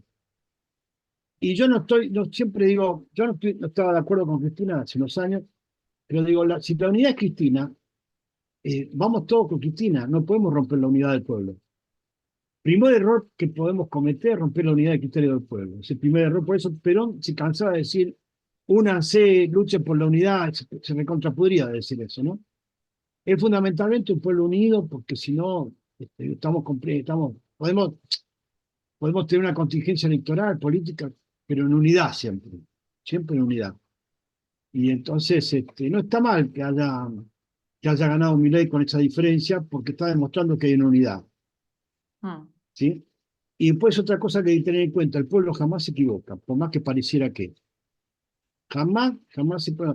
Para poder determinar si el pueblo se equivoca o no, tenemos que vivir dentro de la situación del pueblo y exponernos siempre, ¿sí? Y cuando vean que las cosas se pueden resolver en lo horizontal sin delegar responsabilidades para arriba, en lo vertical, y que es una estupidez hacerlo, una vez que tenemos un mínimo de comunidad organizada, aunque sea el mismo consorcio del edificio, el proceso es más fácil que la tabla del 1. Eso se lo puedo garantizar. ¿Sabe cuánto quiere la gente participar y no le dan bola? Mm. Pero no le dan bola, ¿eh? Sí. Y ves una vecina que quiere dar un testimonio en la carnicería, en la verdulería, y todos lo miran con cara de culo. Es esta vieja que quiere. No, pero resignificar la política significa eso. sea, cuando Evita hablaba de dar un abrazo de amor y justicia, no estaba diciendo, qué lindo, vamos a hacer un poema de Neruda. No, no, era abrazar de verdad, ¿eh? Y Evita, cuando la gente iba a pedirle un colchón, terminaba dándole una casa porque iba a pedir un colchón para 15. Mm. Gente ignorante que no sabía que había llegado la justicia social, pero no ignorante por vocación, sino porque no sabían, estaban tan sumergidos, tan menospreciados, que realmente no se animaban ni siquiera a pedir. Y tenías que sacarle de ahí de la palabra, ir tirando para que enterarte qué era como familia. De esas anécdotas de una viejita pedir un colchón y terminar con una casa y con trabajo para 5 tipos que estaban sin laburo, era lo normal. Por ello digo, restituir o devolver bienes y derechos. Y no es una fantasía decir, che, qué buen que son, qué bien que suena, no se puede practicar. Así como capitalizar un municipio hoy sin un mango, y si no hay plata, cuando a mí me llegaba, si yo fuera gobernador o intendente, me dice el presidente, no hay plata, yo lo aplaudo. Digo, muy bien, quedar tranquilo que yo tengo. Porque vamos a ser concretos, si hace Kicillof mañana le niega la coparticipación federal que aporta la provincia a la nación, Milei no tiene ni para pagar el café de la Casa Rosada. Entonces, cuando digo que el problema es ideológico, es porque es ideológico, ¿eh? En vez de dar tantas vueltas, 90.000 kilómetros con el Clio, que se haga los 37.000 kilómetros que recorrió Perón y explique esto por todos lados, y diga, vengo a buscarla de qué es lo que quieren hacer ustedes en cada ciudad, en cada pueblo. Hay 350 pueblos fantasma en la provincia de Buenos Aires y 200 que se están por cerrar. Digamos, en la provincia de Buenos Aires es donde vivir, si se quiere, ¿no? A ver, ¿sí? Ahora, si yo te digo que puedo capitalizar La Matanza y cada título puede valer $300.000, ¿sí? No te quiero pensar lo que puede ser Las Flores, que hay 20.000 habitantes, o... Después hay países como Suiza, que el bruto acumulado nacional de capital fijo es de $660.000 por habitante, pero son 5 millones en un territorio de 170 kilómetros por 350, pero tienen de todo, mucho desarrollo, ¿no? Humano. Pero, ¿qué es ese desarrollo humano que tiene Suiza? A ver, cuando tiene solamente el 36% del territorio habitable. Yo viví en Suiza 3 años y medio. ¿Qué lo caracteriza? Para que estos tipos le corresponda $600.000 por habitante de bien social común. Creo que el trabajo acumulado, chicos, el trabajo acumulado, capitalizó Suiza. Pero Omar, te puedo hacer una pregunta en la Sí. práctica más concreta. ¿Cómo Sí. se monetiza el trabajo acumulado? Me suena a un concepto más teórico, pero ¿cómo lo haces Bueno. valer algo? El desarrollo a qué, encima, por ejemplo, a ver. ¿El qué? Perdón. ¿El desarrollo a qué, por ejemplo? No, vos Monetizarlo. hablás Sí. mucho de un trabajo acumulado, pero no lo Sí. logro ver en lo material concreto de qué Sí. significa, de dónde sale y cómo se materializa en algo que tiene un valor. Primero y principal, que convierta en accionista un vecino de cualquier municipio, de cualquier ciudad, de cualquier pueblo que vos te quieras más. De la quebrada de Humahuaca en Jujuy, si querés. ¿Qué hay en la quebrada de Humahuaca? Agua, sierra y 2 collas durmiendo, la siesta. ¿Sí? Pero digo, si yo voy a cuantificar la quebrada de Humahuaca, ¿qué hago? ¿Le saco una foto a la quebrada? ¿O meto una brida, una mecha y por el foro 200 metros y veo que hay abajo? No lo voy a extraer, no voy a volar en pedazos de la quebrada y voy a sacar el oro, diamante y platino que hay. Digo, esto es lo que vale la quebrada, ¿se entienden? Sí. Dividido por la cantidad de habitantes, lo titularizo. Yo tomo título vos, y vale, qué sé yo, $2 millones cada uno. ¿Sí? Hago un fideicomiso, digo, che, ¿qué podemos fabricar acá? Y telares qué sé yo, artesanales no sé, de vicuña mezclada con gato, qué sé yo, ¿sí? ¿Ok? Hago un fideicomiso, busco quien me lo pueda comprar. Eso se llama contrato comercial de producción, ¿sí? ¿Estamos bien hasta ahí? Sí. Y le digo a quien lo va a comprar, venite para acá. Vamos a hacer un fideicomiso, 40% mientras dura el contrato, que son 5 años, es tuyo. De todo el capital de inversión, más nuestras propias garantías de capital, los títulos, ¿sí? Más lo que vos quieras. Es un fideicomiso, ¿sí? No me lo va a robar, ¿eh? Pero el 50% de la utilidad es de los trabajadores.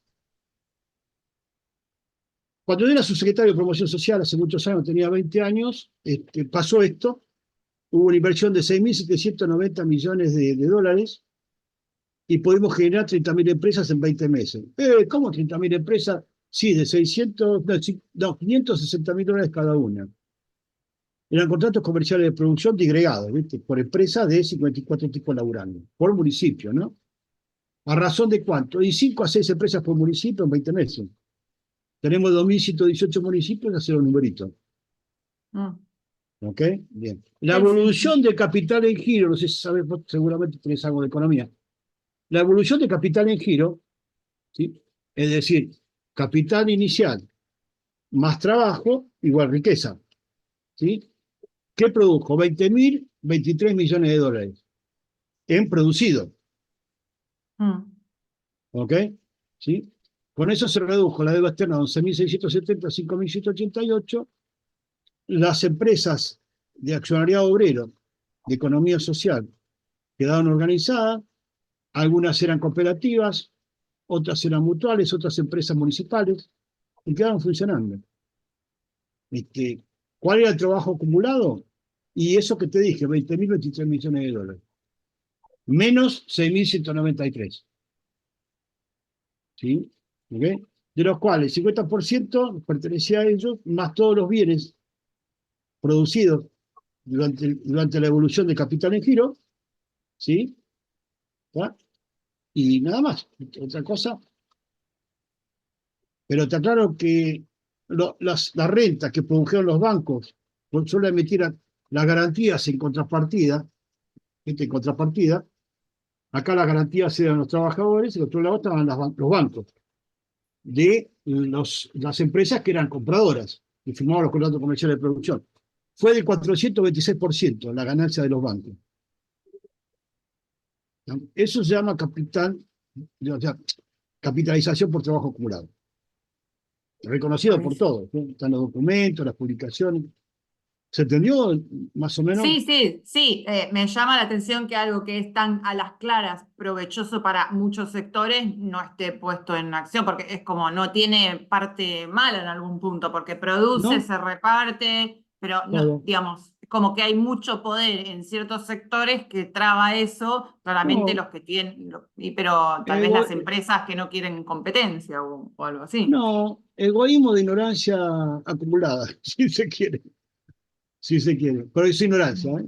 Es ideología, es absolutamente ideología. Pero uno Este, pensaría que Axel como cuadro tiene esta base más de no, no, es conocimiento, ¿no? keynesiano, Porque, no, es keynesiano. Si vos querés, es un Milley del lado de izquierda, PC. Es keynesianismo, es capitalismo de Estado contra el capitalismo de mercado. Un Chicos, es Grabois, ideológico, de verdad. Ahora, es ideológico, no hay otra. un ahora podría ir entiendo. por ese lado.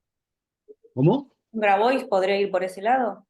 No, tampoco. Es muy de izquierda. Cae, cae en la misma. No, no, es capitalismo de Estado. Uno puede tener una organización, Movimiento Evita, 220.000 planes. Sí, Y van a tener 376.000 planes sociales. ¿Para qué? Claro. ¿Cómo podés producir pobreza? Y decir que es peronismo. ¿Cómo es? claro, no, No, seguro. no lo tomen a mal, ¿no? A ver, son. No, pero está claro, son- se entiende perfectamente, no, obviamente que no sí, Es es. que sí. es difícil pensar que nadie pueda representar realmente la producción de algo valioso, ¿no? El producir. Es que Me a cuesta. ninguno, si yo no tuviera a Pablo Roca al lado mío, le hablo de esto, me dice, ¿cuándo arrancamos? Pues no Tal te quepa, cual. pero no te quepa la menor duda. No tenés que confrontar. Cuando yo hablé, cuando yo acá arranqué un accionariado obrero, tengo con redes de internet en la villa. La gente está pagando por una conexión de ancho de banda, de subida, bajada, 150, 500 megas, 7.500 pesos como caro, ¿sí? El servicio más caro. ¿Sí? Con 150 megas vos podés ver películas 4K de Netflix, si querés, ¿no? O sea, bueno, todo fibra óptica, todo bárbaro. Entonces, esto lo impulsó Macri. Macri puso plata, pero me vino a visitar y me dice, vos sos el famoso Mar, peronista. Que yo le digo, vos sos el famoso Macri. Pero el tipo vino a ver, porque el análisis como ingeniero lo hizo correcto. No hubo ningún boludo. Mirá. Como ingeniero técnico, el tipo dijo, bueno, acá hay una hipótesis, una tesis y una conclusión. El tipo este está. Me dice, mirá, el proyecto tuyo es buenísimo, Me levanta la ceja, pero es muy difícil de replicar, ¿me entendés? Digo, sí, por supuesto, sí, es ideológico. Claro. Me dice, mis amigos te quieren ver, te invito al coloquio de ideas, con la idea de que tipos se iban a burlar, se iban a cagar de risa. Dice, acá traigo al funcionario más joven que tuvo Perón, qué sé yo, empezó a gastar. Sí, lo peor que puedes hacer es dejarme frente empresario, me tomo la cabeza, pero al toque. Entonces, ¿viste? Ahí estaba toda la gama, ¿eh? Estaba Horacio Pagani, de Pagani de Arco, estaba Polo Roca, los descendientes, los nietos. Entonces le digo, señores, ¿qué es la empresa? Y se queda todo diciendo, este boludo. Bueno, les respondo, pues no pueden contestarme. La empresa es la organización del trabajo. Porque la única manera que se capitaliza la empresa es con trabajo. Si no, no hay forma de producir riqueza, excepto de que el gerente del banco me convenza de que en la mesa de dinero que tiene la otra cuadra, yo capitalice la empresa. ¿Sí? Pero el trabajo es mi mejor aliado para capitalizar la empresa. Es la que produce la riqueza del capital. Bien. Entonces, hacían así con la cabeza, ¿no? Entonces, convengamos, la empresa es la organización del trabajo, sí. Y entonces, ¿el empresario qué es? ¿Ah? Y es el representante del trabajo organizado. Y entonces levanta la mano diciendo, no, este lo... Y entonces el dirigente sindical, que por supuesto es el representante de los intereses profesionales del trabajo. Pero el representante del trabajo es el empresario, porque la empresa es la organización del trabajo. Y después seguimos hablando y empecé a hablar de que el trabajo es un bien de inversión superior. No pudieron decir nada. Lo más grave de esto es que todos los hijos y los nietos, cuando terminé me fui al bar a tomar algo, se vinieron todos diciendo, la verdad que lo suyo fue extraordinario, se terminó el conflicto con el trabajo. Digo, no, porque casualmente se trata de conciliar trabajo y capital. No hay más lucha de clases, chicos. Qué bien, viste, la tarjetita, déjame, pum. No me llamaron nunca más, obviamente. Vieron al diablo en misa. Yo digo que la Argentina es un impermeable. Me hacía acordar mucho, lo cité en la conferencia, a Pedro Dodero, que era el mayor armador de barcos de la Argentina, después de la Segunda Guerra Mundial. Y Perón lo llamaba, le hacía falta buques mercantes porque lo mataban con los fletes y los seguros. Dice, don Pedro, ¿cuánto está ganando? Y yo saco un 13%, 15% de ganancia. ¿No quiere ganar un 25, 27? Sí, ¿cómo? Y hágase presidente de ELMA. Y de la noche a la mañana, de no tener ningún buque mercante, pasamos a tener 1.600 buques mercantes, frigoríficos y qué sé yo, y llegaban a transportar más de 160.000 toneladas de productos por año, todo el mundo. Entonces, no es tan difícil cuando vos tenés como política, como ideología, la armonización de clases. Conciliar los intereses individuales con el interés del bien general. Si nadie va a perder plata, chicos, nadie pierde plata. En un país que tiene para 200 años de reserva de gas y petróleo y produce alimentos para 600 millones, imposible que nadie viva mal ni pierda plata. Es estúpido esto. ¿No? Lo único que se trata es de multiplicar los panes y los peces, nada más, para que todo el mundo coma. Y esto el peronismo lo tiene establecido hace 70, 80 años atrás, ¿no? Así que tenemos que militar esto, tenemos que difundirlo. A ver, armar talleres abiertos de peronismo en cualquier barrio de los que están ustedes, en donde sea, en la casa de uno de ustedes, donde sea, talleres abiertos. Che, vengan a saber qué es el peronismo. ¿Sí? Pero no está mal que la gente se acerque y diga, che, ¿qué es el peronismo? A ver qué onda. Y la gente está ávida o tiene interés de saber qué es. Y además, cómo participar, cómo establecer una demanda política. Las casas peronistas que ustedes vieron hoy tienen un banco de ideas y los vecinos pueden participar de un plenario siempre que traigan una propuesta. Y una propuesta es una política pública, una demanda de política pública. Y después se llaman mesas temáticas de políticas públicas en 4, 5, 6 vecinos que pensaban lo mismo y determinan cuáles son las localizaciones y las temáticas prioritarias, los sectores prioritarios. Localizaciones geográficas, sectores prioritarios, por el grupo etario de gente, ¿no? Es una estupidez, generar política. Ahora, cuando la política viene de arriba hacia abajo, del centro hacia afuera, hacia la periferia, sonaste, no es peronismo. Claro. ni socialismo siquiera, si se quiere. Si vamos a discutir finito el socialismo, y terminan cantando la marcha peronista, te cuento, ¿no? O sea, ¿sí? Porque el socialismo también plantea lo mismo. El ser humano en el centro, el trabajo en el centro, y entonces no tenemos tanta diferencia. O sea, si yo puedo hablar en Brasil con alguien con la misma afinidad que estoy hablando ahora, Jairton Andrada es abogado penalista, secretario general del Sindicato Petrolero de San Salvador de Bahía, eh, ¿qué más? Secretario de Relaciones Sindicales del Partido Comunista de Brasil, ¿sí? Y es un tipo con el cual tengo un diálogo, y si te descuidas canta la marcha peronista, pero ¿por qué? Porque no tenemos diferencias ideológicas. O sea, y está claro que San Salvador de Bahía, el 95% de la población es negra, él es negro, y el intendente es blanco. O sea, tienen una pelea con el racismo todavía, desde el año del pedo, que no sabés, no lo pueden vencer. Y las luchas allá para nosotros son impensadas. ¿Y cómo pueden todavía luchar por los negros? Y porque sí, esa lucha que se va a Estados Unidos, con Martin Luther King, en Brasil, en San Salvador, es una cosa diaria hoy, hoy. Sí. Entonces, cuando habla de justicia social atributiva, derechos humanos, no hay mucha diferencia con ellos. No hay diferencia porque tenemos puntos comunes. Ellos vienen un poco del Partido Trabalista de Tulio Vargas, pero son comunistas y tenemos más afinidad, punto de afinidad que con los chicos de acá, ¿no? Compañeros de acá. Acá el PC es muy estalinista, o si se quiere, el progresismo es socialdemócrata leninista. Entonces están en la nube de pedo total, desaparecidos, o sea, no tienen correspondencia con el país. Está muy inserto, digamos, pensamiento filosófico de Platón, la idea sobre la realidad. Entonces, muy difícil. Por eso digo, talentos como Juancito Grabois, impresionante, es indiscutible. Vamos a ser sinceros. Pero la distorsión ideológica que tiene es severa. Yo no sé si la podamos poder superar, lamentablemente, ¿eh? Porque va de cabeza a la lucha de clase. Me decía una vez Rodolfo Báez, que era presidente del Partido Comunista Paraguayo, y me regalaba libros del PC a Roletti, y discutía, bueno, podíamos hablar largas tardes de política. Uno de los hombres que contribuyó a pagar el charter de Perón cuando hizo el segundo regreso de Madrid, le decía: Omar, si nosotros no tenemos un enemigo, no podemos militar. No tenemos enemigos frente, no hay militancia. Dora Balbet, que fue presidenta del PC de acá de Capital Federal, lo mismo. Pero un cuadro político de la reputa. Pero me dice: Omar, me quedo ahí. Ustedes son los que pueden resolver las crisis. Tenemos el país hecho mierda, van ustedes y lo resuelven.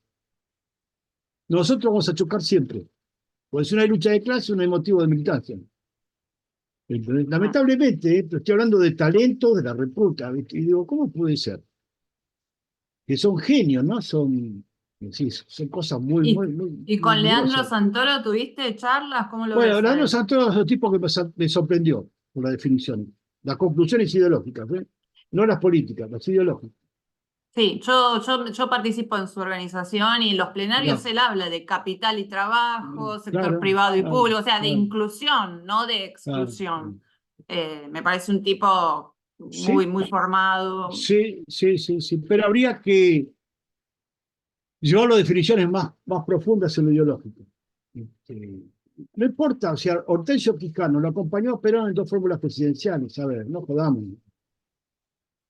Que no es que el peronismo es una evolución del radicalismo, no, el peronismo tiene su propia ideología, está todo bien, puedo contar la historia con mayor detalle, pero también absorbió muchísima gente. Mm. Ángel Borlini fue ministro de Interior, venía del socialismo. Attilio Bramuglia venía del nacionalismo. Jerónimo Remorino venía de un conservadurismo gorila de derecha tan grande que yo creo que fue secretario de Mitre, más o menos, no de Mitre, ¿no?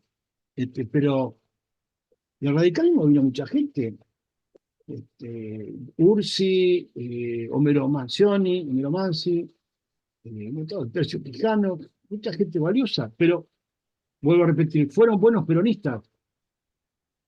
adhirieron a la tercera posición y se convirtieron en peronistas, ¿se entiende, no? Que no es que venían de todos lados y hicieron todo un barullo ahí, un licuadito y salieron todos cantando la marcha. No, no es así. O sea, construyeron la ideología. Eran cerca de 470 tipos que concluyeron de que estaban desarrollando una idea, un ideario, una ideología socialista con centro en la justicia social. Entonces dice, no, la justicia social no aparece como con una vertebra del socialismo. Y entonces llamémoslo justicialismo, y quedó justicialismo, quedaron 300 tipos laburando con eso.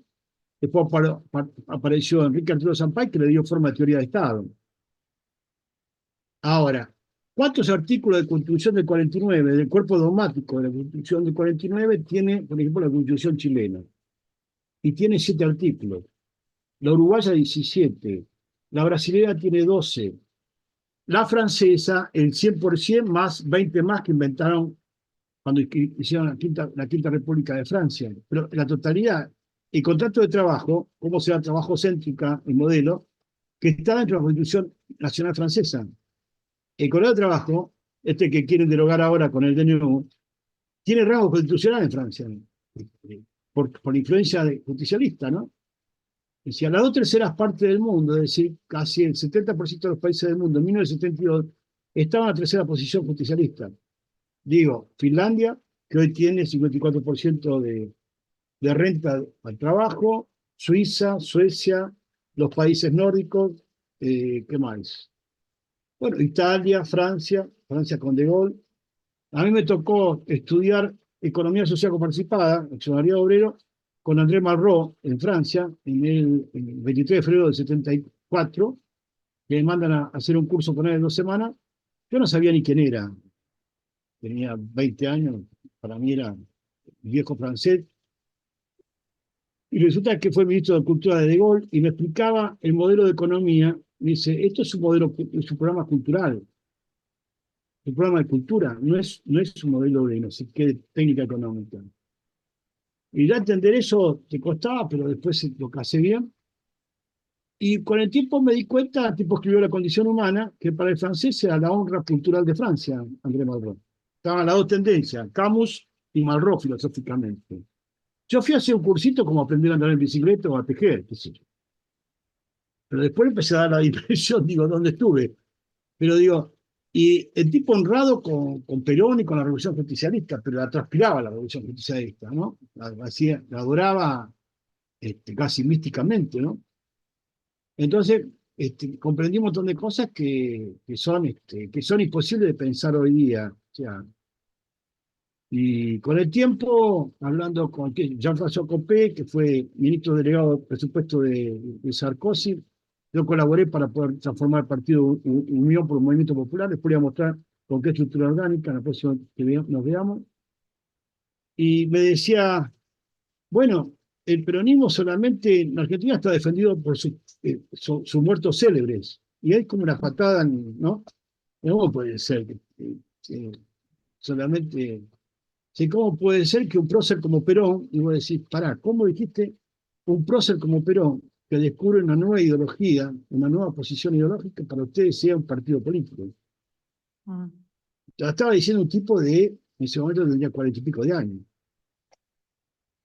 Enamorado por el tango, le gustaba el tango, que si yo tocaba el piano, el tango le salía como el traste, era tanguero, y yo decía, ¿cómo puede ser que el tipo conozca mejor la historia que nosotros, con mayor detalle, ¿no?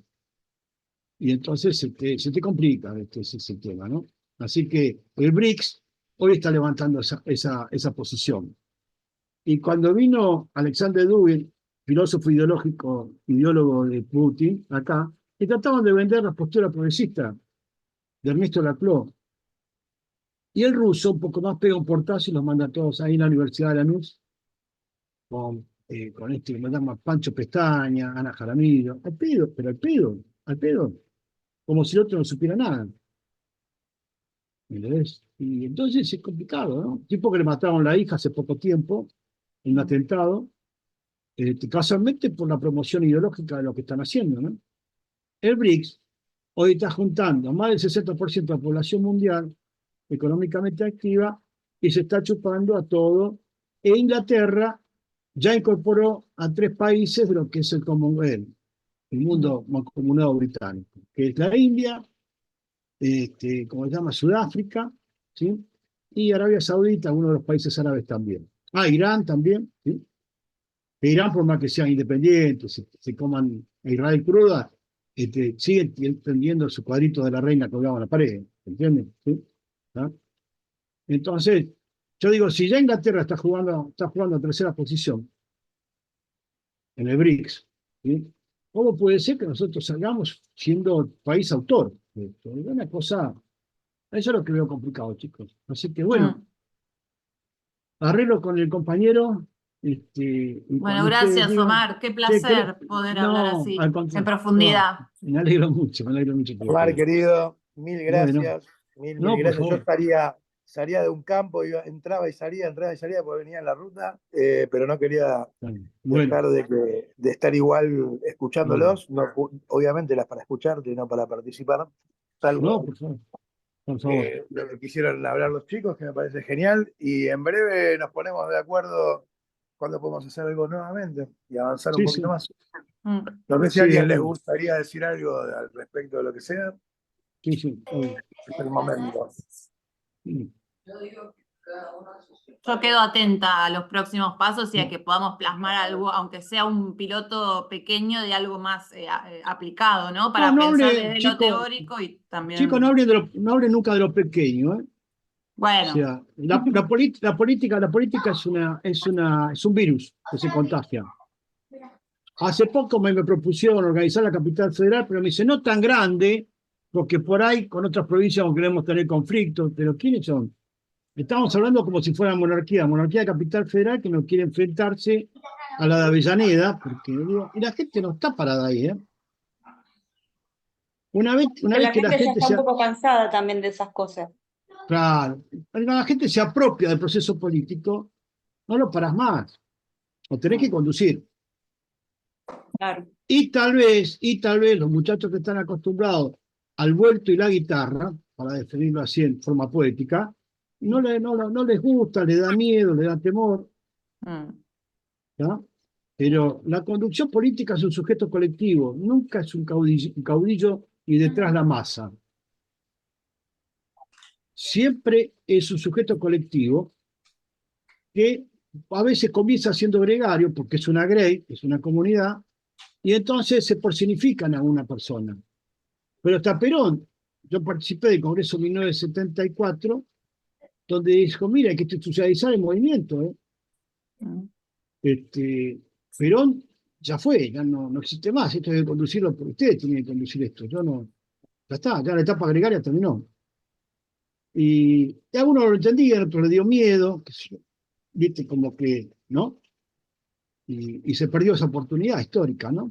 Y con muchos compañeros que venían de los grupos armados, de revolucionarios, como Montoner y compañía, pero que no entendieron y disputaban, aunque me parezca loco, le querían disputar la conducción ideológica del movimiento nacional peronista a quien al que lo inventó, a Perón. Bueno, sí, está muy complicado querer pretender eso. No, sí, estoy diciendo montonero. No montonero, estoy diciendo montonero, Firmenich, estoy diciendo Vaca Narvaja, y algunos boludos que pensaban eso. Hace muy poco, con unos chicos de Merlo, eran 5 chicos de Merlo y Moreno, tuvimos una discusión en la casa de San Luis, hace 2 años atrás, y se pone eufórico, se enoja, qué sé yo, y me dice, pero vos sos un estúpido, idealista, siempre enamorado de Perón, cuando vos nunca te enteraste que nosotros hasta pudimos llegar a conducir la ESMA, con Eduardo Segura, un capitán de navío de la Orga. Y los pibes que estaban ahí se levantaron y me decían, Omar, lo esperamos afuera. Le digo, no, quédense porque es historia esto, chicos. Digo, no está mal discutir estas cosas. Que en lo táctico se exprese lo que se pensaba en lo estratégico. Está bien, digo, hay que procesarlo después, pero tampoco es una noticia. Cuando viene de un autor original, no tenemos por qué, podemos debatir, pero no despreciar la posición. Claro. O sea, siempre vayamos detrás de la unidad, chicos. Sí. Cuando nosotros rompemos la unidad porque se me encapriché, y si no me llevo la pelota y no juega nadie, ganamos, ¿eh? Entonces, los debates cuando son lógicos, cuando estamos debatiendo si el agua moja o el cielo es celeste, bueno, me voy a mi casa, Dios. Pero esto pasa esa historia pura, ¿no? Así que bueno, quedamos así. Bueno, Bueno, gracias. Buenísimo. Buenas Por favor, noches. ¿alguna- muy alguna- interesante todo. Muchas gracias. Por favor. Gracias, Omar. Muy bueno, No, por muchas favor. gracias. Gracias a ustedes. Gracias a ustedes por Gusto. participar, ¿eh? Gracias. Hasta pronto, hasta prontito. Omar, luego. después Nos nos vemos. pasás Sí. el grabado de este que se le pasamos a los chicos que no pudieron No, estar. no, alguien lo grabó, Lo ¿eh? estoy grabando Doy- yo y no sé cómo Ah, bien lo bien. hago para, para pasarlo. Así bueno. que no sé. No, Dale. Lo tenés que parar. Lo tenés que parar. A ver, Por ¿cómo, mail, dice María Virginia. cómo hago? Dale, paralo. Porque Yo ahora lo freno. ¿Sí? si son muy pesados, tenés que mandarlo por mail. Yo me acuerdo de la facultad, por eso te A digo. ver. Ah, como en Claro. archivo Sí, si no, comprimido, por- algo así. Yo O si pauso no, ahora la grabación. Esperen. Pauso la grabación.